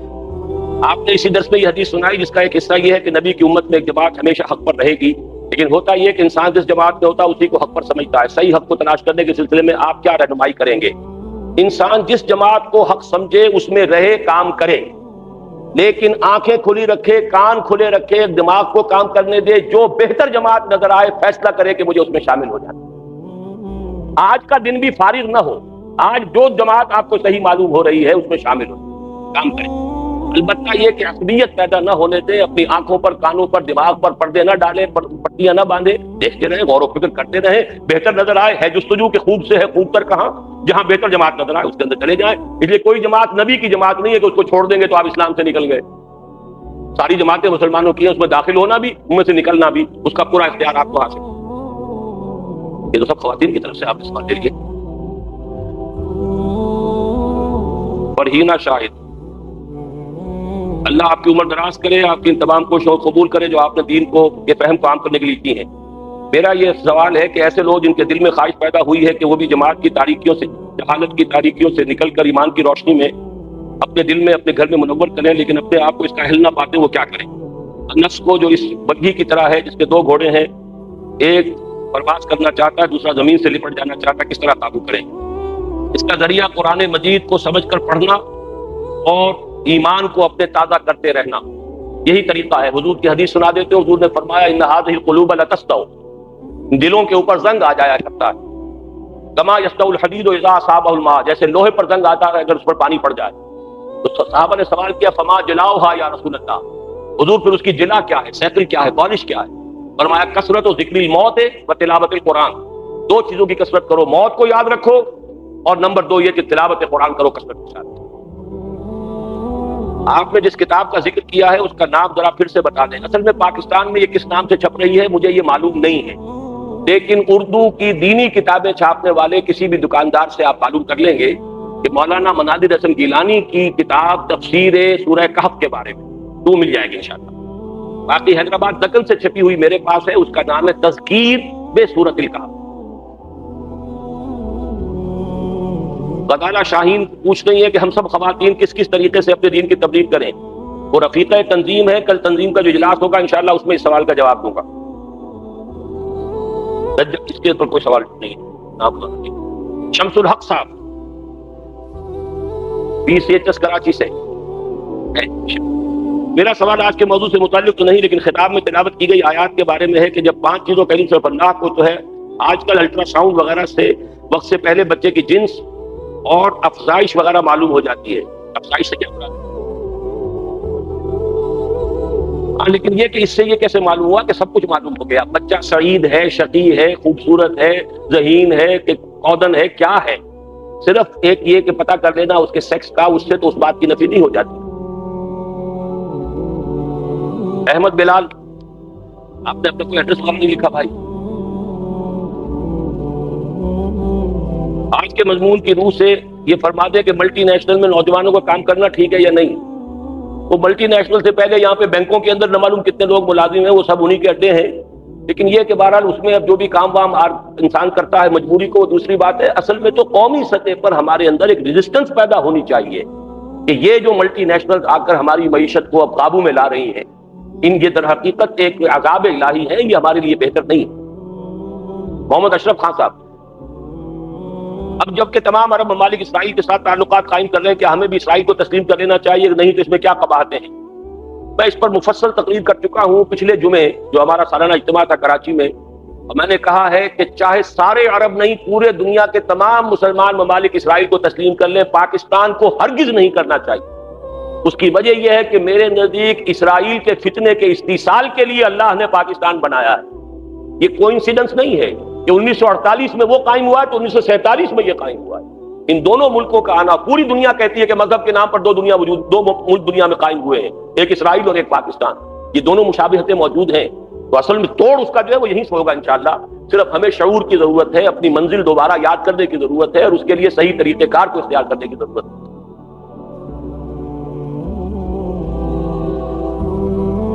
معراج احمد صاحب، انہوں نے تفسیر عثمانی کا حوالہ دیا سورہ حجرات کی آیات نمبر 9 اور 10 کی، جو حضرت علامہ شبیر عثمانی صاحب نے لکھی ہے. اس کی روح سے فرما رہے ہیں کہ کیا ہماری دینی جماعتوں کے لیے ابھی وہ وقت نہیں آیا ہے کہ وہ سب مل کر اس آیت کی روشنی میں کراچی مسئلے کو حل کرنے کی کوشش کریں؟ کیا اس کے لیے اس وقت ایک مؤثر ترین پریشر گروپ کی ضرورت نہیں؟ اگر ہے تو اس سلسلے میں جو اب تک کوششیں کی گئی ان کے متعلق آگاہ فرمائیں. مسئلہ اصل میں یہ ہے کہ کراچی میں فریق کون ہے یہی پتہ نہیں. جو دہشت گردی ہو رہی ہے اسے ایم کیو ایم تو اون نہیں کر رہی، تو بات کس سے کریں گے؟ باقی جہاں تک یہ ہے کہ یہاں پر بہرحال یہاں کے کچھ لوگوں کے ایک مسلمہ قائد کی حیثیت اس کو حاصل ہے، الطاف حسین کو. تو میں تو اسی لیے اس کے پاس بھی ملنے کے لیے گیا، اس کو میں نے بات سمجھائی. خدا کے لیے کلیئر بات کرو. میں نے 3 نقطے اس سے کہے کہ ایک تو یہ کہ اسلام کے حوالے سے بات کرو، یہ پاکستان کی اصل منزل، یہ سارے سمپٹمز ہیں. اصل مرض ہمارا کیا ہے؟ کیوں یہ قوم قومیتوں میں بٹ گئی؟ کیوں ناانصافیاں ہو گئیں؟ کیوں یہ سارے فسادات ہوئے ہیں؟ یہ تو وہ نفاق باہمی ہے جو ہم پر سزا کے طور پر اللہ نے مسلط کی ہے کہ ہم نے اللہ سے وعدہ کیا تھا پاکستان کا مطلب کیا، لا الہ الا اللہ، ہم اس وعدے سے پھر گئے. نمبر 2، پورے پاکستان کی بات کرو. اس کے حوالے سے جیسا کہ میں نے کہا ایک پیکج ڈیل کی حیثیت سے تمام جو صوبے ہیں ان کو تقسیم کیا جائے، چھوٹے جو یونٹس بنائے جائیں، ایڈمنسٹریٹو یونٹس بنائے جائیں. اس سے خود بخود اس کے بائی پروڈکٹ کی حیثیت سے یہاں کا مسئلہ بھی حل ہو جائے گا کہ ایک صوبہ کم سے کم ایسا ہو جس میں نئے سندھیوں کو یہ محسوس ہو کہ یہاں کے سیاسی اختیارات ہمارے ہاتھ میں. جب تک یہ نہیں ہوگا مسئلہ حل نہیں ہوگا. اب کوشش تو اپنی سی کر رہے ہیں. معراج احمد صاحب، اچھا نام دوسرے پر لکھا ہے اور یہ ہے ڈاکٹر بدر کامل. تبلیغ دین کے بارے میں اظہار فرمائیں کہ آج کے دور میں اس کی کتنی ضرورت ہے، کس طرح کی جائے. بہرحال ڈاکٹر صاحب کیسا سوال کر رہے ہیں؟ تبلیغ دین کی ضرورت نہیں، ہمارا فرض ہے امتی ہونے کی حیثیت سے. بلغوا انی ولو آیۃ، یہ صرف علماء کا کام نہیں ہے، مولویوں کا کام نہیں ہے، ہر امتی کا فرض. لیکن اس فرض کو ادا کرنے کے لیے ضروری ہے پہلے دین کا علم خود حاصل کریں. اب مجھے نہیں معلوم آپ کون سے ڈاکٹر ہیں، کون سی ڈاکٹری آپ نے کی ہے، پی ایچ ڈی کی ہے، MBBS کیا ہے، کیا کیا ہے، لیکن یہ بتائیے کہ عربی کتنی سیکھی، قرآن کتنا سمجھا. ہم نے اس کے لیے 1 ایئر کورس شروع کیے ہیں کہ جن لوگوں کی زندگیوں میں غفلت کی وجہ سے یہ کمی رہ گئی ہے وہ کوتاہی کو پورا کریں. اب آئیں 1 سال کے لیے بیٹھ جائیں، اپنی پریکٹس بند کریں. آئے ہیں لوگ امریکہ سے چل کر آئے، اپنے کاروبار بند کر کے آئے، اپنی ملازمتیں چھوڑ کر آئے. اس مرتبہ 6 مرد 3 خواتین امریکہ سے ہمارے 1 ایئر کورس میں لاہور آئے. یہ کام کرنے کے لیے تو یہ وقت لگانا پڑے گا. دین کی تبلیغ تو ضروری نہیں، فرض ہے، فرض عین ہے. ورنہ پوری دنیا ہمارے خلاف اللہ کی عدالت میں استغاثہ دائر کرے گی. اللہ تیرے دین کے ٹھیکیدار یہ بنے پھرتے تھے اور یہ خزانے کے سانپ بن کر بیٹھے رہے ہیں، نہ انہوں نے اس ہدایت سے خود فائدہ اٹھایا نہ ہمیں اٹھانے. نیم نون اقبال صاحب، جیسا کہ آپ کے علم میں ہے freemasonry, Illuminati, Zionist, on in the game, اس طرح کی دوسری کتابوں، تو کیوں آپ ان کتابوں کا ترجمہ یا ان کی سرگرمیوں وغیرہ کی اشاعت اور تشہیر وغیرہ کا انتظام نہیں فرماتے جبکہ آپ کے پاس وسائل ہیں؟ اور کیوں روٹری کلب اور لائن کلب وغیرہ کی سرگرمیوں کے بارے میں آگاہ نہیں کرتے تاکہ یہود و ہنود کا اصل چہرہ سامنے آ سکے؟ دیکھیے ان کتابوں کی اشاعت اور بہت ضخیم کتابیں ہیں، نہ تو میرے پاس اتنے وسائل ہیں، آپ کو مغالطہ ہے کچھ شاید، میں اس کو اس مثبت کام میں لگا رہا ہوں، یہ جو قرآن مجید کا پھیلانا اور اصل دعوت ہے. باقی یہ کہ جو اس کا لب لباب ہے وہ میں بیان کر رہا ہوں، پہنچا رہا ہوں. ان کتابوں کو وہ کوئی آسمانی کتابیں تو نہیں ہیں. لب لباب ہے کہ یہ آرڈر آف دی ایلومینائٹس جو ہے 1776 میں قائم ہوا. میری پوری تقریر جمعے کی پچھلے جمعے کی سنیے، اس سے پچھلے جمعے کو میں نے تقریر کی ہے. اور نئی بات جو میں نے 13 تاریخ کے جمعے میں کہی ہے، تفصیل سے کہی ہے کہ اب امریکہ میں یہودیوں کے خلاف عیسائیوں میں شدید رد عمل پیدا ہو چکا ہے. Western states of United States of America and southern states, اس میں شدید رد عمل. اور وہ کہتے ہیں کہ ہماری جو فیڈرل گورنمنٹ ہے، federal government of the United States of America, it's a Zionist occupational government. یہ الفاظ ہیں جو کہے جاتے ہیں. سول وار از کمنگ، اس کے نعرے لگ رہے ہیں، ہتھیار جمع ہو رہے ہیں. 20 ملیشیاز بن چکی ہیں جو بہت مسلح ہیں، جن کا ٹارگٹ نمبر 1 جو ہے وہ یہودی ہے، نمبر 2 مسلمان ہے. وہ بھی ہے اس میں، اس گھن کے اندر جو گندم بھی پسے گی، گھن بھی پسے گا، گندم کے ساتھ گھن بھی پسے گا، یہ سب کچھ ہونا ہے. لہٰذا یہ سمجھ لیجئے کہ اس کی تو ساری جو ہے میں اطلاعات لوگوں کو دے رہا ہوں، اس میں کوئی کمی میری طرف سے نہیں. یہ کچھ پڑھنے میں نہیں آ رہا. شاملات میں سے کیا نام ہے ان کا؟ احمد تو ہے، منظور احمد ہے کیا ہے؟ کیا اس میں گرامی منظور ہے؟ آپ کا درس تو بہت مدلل تھا، لیکن میرے ذہن میں ایک سوال ہے، اس کا جواب دے کے ممنون فرمائیں. جو 3 نشانی آپ نے فرمائی ہے وہ سب کی سب ایک دم وقوع پذیر ہوں گی یا وقفے وقفے ساتھ؟ یہ آخری بات تھی، میں نے اس کو نہیں بلکہ میں نے سمیٹ دیا تھا کہ پھر کسی موقع پر ایک دوسری حدیث بھی میں نوٹ کر کے لایا تھا، اس سے یہ معلوم ہوتا ہے کہ دجال کا ظہور پہلے ہوگا اور اس کے بعد کی دو نشانیاں دابۃ الارض کا خروج اور سورج کا مغرب سے نکلنا، یہ آخری ہوں گی۔ اور حضور نے فرمایا ہے میں نہیں کہہ سکتا ان میں سے پہلی کون سی ہوگی، پہلی اگر وہ آ گئی دابہ تو اس کے فوراً بعد خروج الشمس من المغرب آ جائے گا، اور پہلے اگر خروج الشمس من المغرب ہو گیا تو اس کے فوراً بعد خروج دابہ ہو جائے گا۔ تو آخری دو نشانیاں جو ہے وہ ہے، اور میرے نزدیک دجال کی جو ہے وہ اس سے پہلے وہ چھلنی لگ جائے گی تاکہ اہل ایمان کو علیحدہ کر لیا جائے اور جھوٹ موٹ کے مومنین جو ہیں وہ اس میں سے نکال دیے جائیں۔ فرحان زاہد، آپ نے اپنے موضوع، اچھا یہ آپ نے موضوع لکھ دیا، یہ موضوع لفظ ہے بھائی، آپ نے اپنے موضوع کے مطابق یہ بتایا کہ دجال لوگوں کو جھوٹ فریب دے کر معجزے دکھائے گا جو اللہ تعالیٰ کا معجزہ صرف نبیوں کو دیتا ہے۔ سوال کیا مطلب یہ کہ وہ ساری چیزیں جو دنیا میں معجزوں سے ہوتی تھیں وہ اب سائنٹیفک نالج کے حوالے سے وہ ساری چیزیں تسخیر کائنات کا جب آخری مرحلہ آئے گا اس دجال کے ہاتھ میں ہوں گی۔ آرٹیفیشل بارش ہم برسا لیتے ہیں کہ نہیں؟ صحراؤں کے اندر گل و گلزار ہو گیا یا نہیں؟ کبھی ابو دھابی گئے ہیں؟ ابو دھابی میں ذرا دیکھیے ایئرپورٹ سے لے کر اور ابو دھابی شہر تک معلوم ہوتا ہے کہ آپ پتہ نہیں کہ خطہ کشمیر کے اندر سفر کر رہے ہیں، حالانکہ ذرا ٹیلے کے اوپر چڑھیں تو دور تک لکوں تک صحرا نظر آتا ہے، لیکن یہ کہ دونوں طرف ایسا گل و گلزار ہے کہ معلوم ہوتا ہے شاید کشمیر میں بھی کوئی وادی جو ہے اتنی خوبصورت نہ ہو۔ یہ سب اور یہ کہ یتطاولون فی البنیان، اونچی اونچی عمارتیں بنانے میں ایک دوسرے سے مقابلہ کریں گے، وہ دبئی کا اور ابو ظبی کا مقابلہ ہو رہا ہے، وہاں جا کے دیکھ لیجیے۔ تو یہ ساری چیزیں موجود ہیں اور یہ ساری قوتیں جو ہے انسان کے ہاتھ میں آ جائیں گی، اور وہ آخری امتحان اللہ نے نوع انسانی کا لینا۔ کون وہ صاحب ایمان ہے جو اس کے باوجود اللہ کے سوا کسی اور کو ماننے کو تیار؟ یہ چھلنی آخری لگنی۔ صلاح الدین جاوید صاحب، دجل کی تہذیب اور اس کے اثرات سے کیسے اپنے آپ کو بچایا جائے؟ موجودہ وقت میں پڑھے لکھے لوگوں میں آج کل پورا خیال ہے قرآن شریف کی تلاوت کی ضرورت نہیں ہے، معنی آنے چاہیے، قرآن شریف کی اس کی تفسیر کا مطالعہ کرنا چاہیے۔ دیکھیے صحیح ہے، پورا قرآن در حقیقت کو کچھ آپ کی نگاہوں کے سامنے منکشف کرنے کے لیے نازل کیا۔ اس میں خاص طور پر سورہ کہف کے بارے میں حضور نے دجالی فتنے کے بارے میں فرمایا کہ اس سے پناہ جو ہے سورہ کہف سے دی جا سکتی، لیکن ظاہر بات ہے کہ اس سورت کا سمجھنا، پڑھنا، پھر یہ کہ اس کے تقاضوں پر عمل کرنا، جب تک یہ نیت نہیں ہوگی تو یہ کوئی تعویذ نہیں ہے کہ گلے میں آپ ٹانگ لیں گے تو بس دجال سے آپ محفوظ ہو گئے۔ قرآن تو اترا اس لیے کہ آپ اسے سمجھیں، اسے پڑھیں، اس پر عمل کریں۔ باقی رہ گیا یہ کون سی تفسیر پڑھنی چاہیے، تو میں آپ کو صاف بتاتا ہوں کوئی تفسیر کافی نہیں ہے قرآن مجید کو سمجھنے کی۔ ہر مفسر کا ذہن محدود ہے، ہر مفسر کا زاویہ نگاہ ایک مخصوص ہے، اس نے اپنے اس زاویہ نگاہ سے اپنے محدود ذہن میں قرآن مجید کے علم کو اندھیلا ہے۔ قرآن کا علم لا متناہی ہے اور ہر مفسر کا ذہن محدود ہے، لہذا آپ تفسیروں سے 2-4 تفسیریں جمع کر لیں تو آپ کو کچھ نہ کچھ اندازہ ہو جائے گا۔ ایک روایات کی بنیاد پر تفاسیر ہے، ایک عقلی بنیاد پر تفاسیر ہے، ایک صرف و نحو کی بنیاد پر تفاسیر ہے۔ تو تفاسیر تو مختلف ہے، کشاف ہے اور ابن کثیر ہے اور یہ تفسیر کبیر ہے، لیکن آج کی دنیا میں اگر آپ اردو میں سمجھنا چاہیں تو مولانا مودودی کی تفہیم، مولانا اسلائی صاحب کی تدبر قرآن اور شیخ الہند اور شیخ الاسلام کا ترجمہ اور تفسیر، یعنی حضرت شیخ الہند رحمۃ اللہ علیہ کا پورا ترجمہ ہے، شیخ الہند مولانا محمود حسن دیوبندی رحمۃ اللہ علیہ، اور اس کے پہلے 5 پاروں کے حواشی بھی انہوں نے خود لکھے تھے، بقیہ پورے حواشی شیخ الاسلام پاکستان کے پہلے اور آخری واحد شیخ الاسلام مولانا شبیر احمد عثمانی رحمۃ اللہ علیہ نے وہ بقیہ حواشی مکمل کیے۔ میں اس کو سمجھتا ہوں سب سے اہم، اس لیے کہ اسلاف کے ساتھ تعلق جوڑنے کے لیے یہ تفسیر ضروری ہے۔ جدید دور کے تقاضوں کے مطابق سمجھنے کے لیے میں سمجھتا ہوں کہ مولانا مودودی کی تفہیم اور تدبر قرآن اسلائی صاحب کی ان سے استفادہ کریں۔ اصل جو ہے زور وہ یہ ہے میرا کہ آپ عربی سیکھیں، اپنی آنکھوں سے قرآن، ورنہ کم سے کم 3-4 تفسیریں سامنے رکھیں۔ اقبال احمد خان صاحب نہیں ہے، سہیل احمد انصاری صاحب،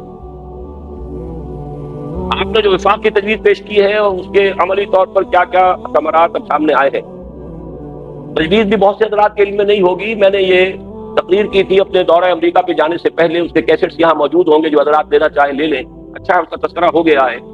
میں نے جائزہ لیا تھا کہ ہماری دینی جماعتیں حلقے کس طرح بٹے ہوئے ہیں، کون سے مختلف مکاتب فکر ہیں، لیکن ہر مکتب فکر بھی پھر تقسیم ہوا ہے۔ اب بریلوی مکتب فکر ہے تو جے یو پی فلاں ہے، جے یو پی فلاں ہے، دیوبندی مکتب فکر ہے جے یو آئی فلاں ہے، جے یو آئی فلاں ہے۔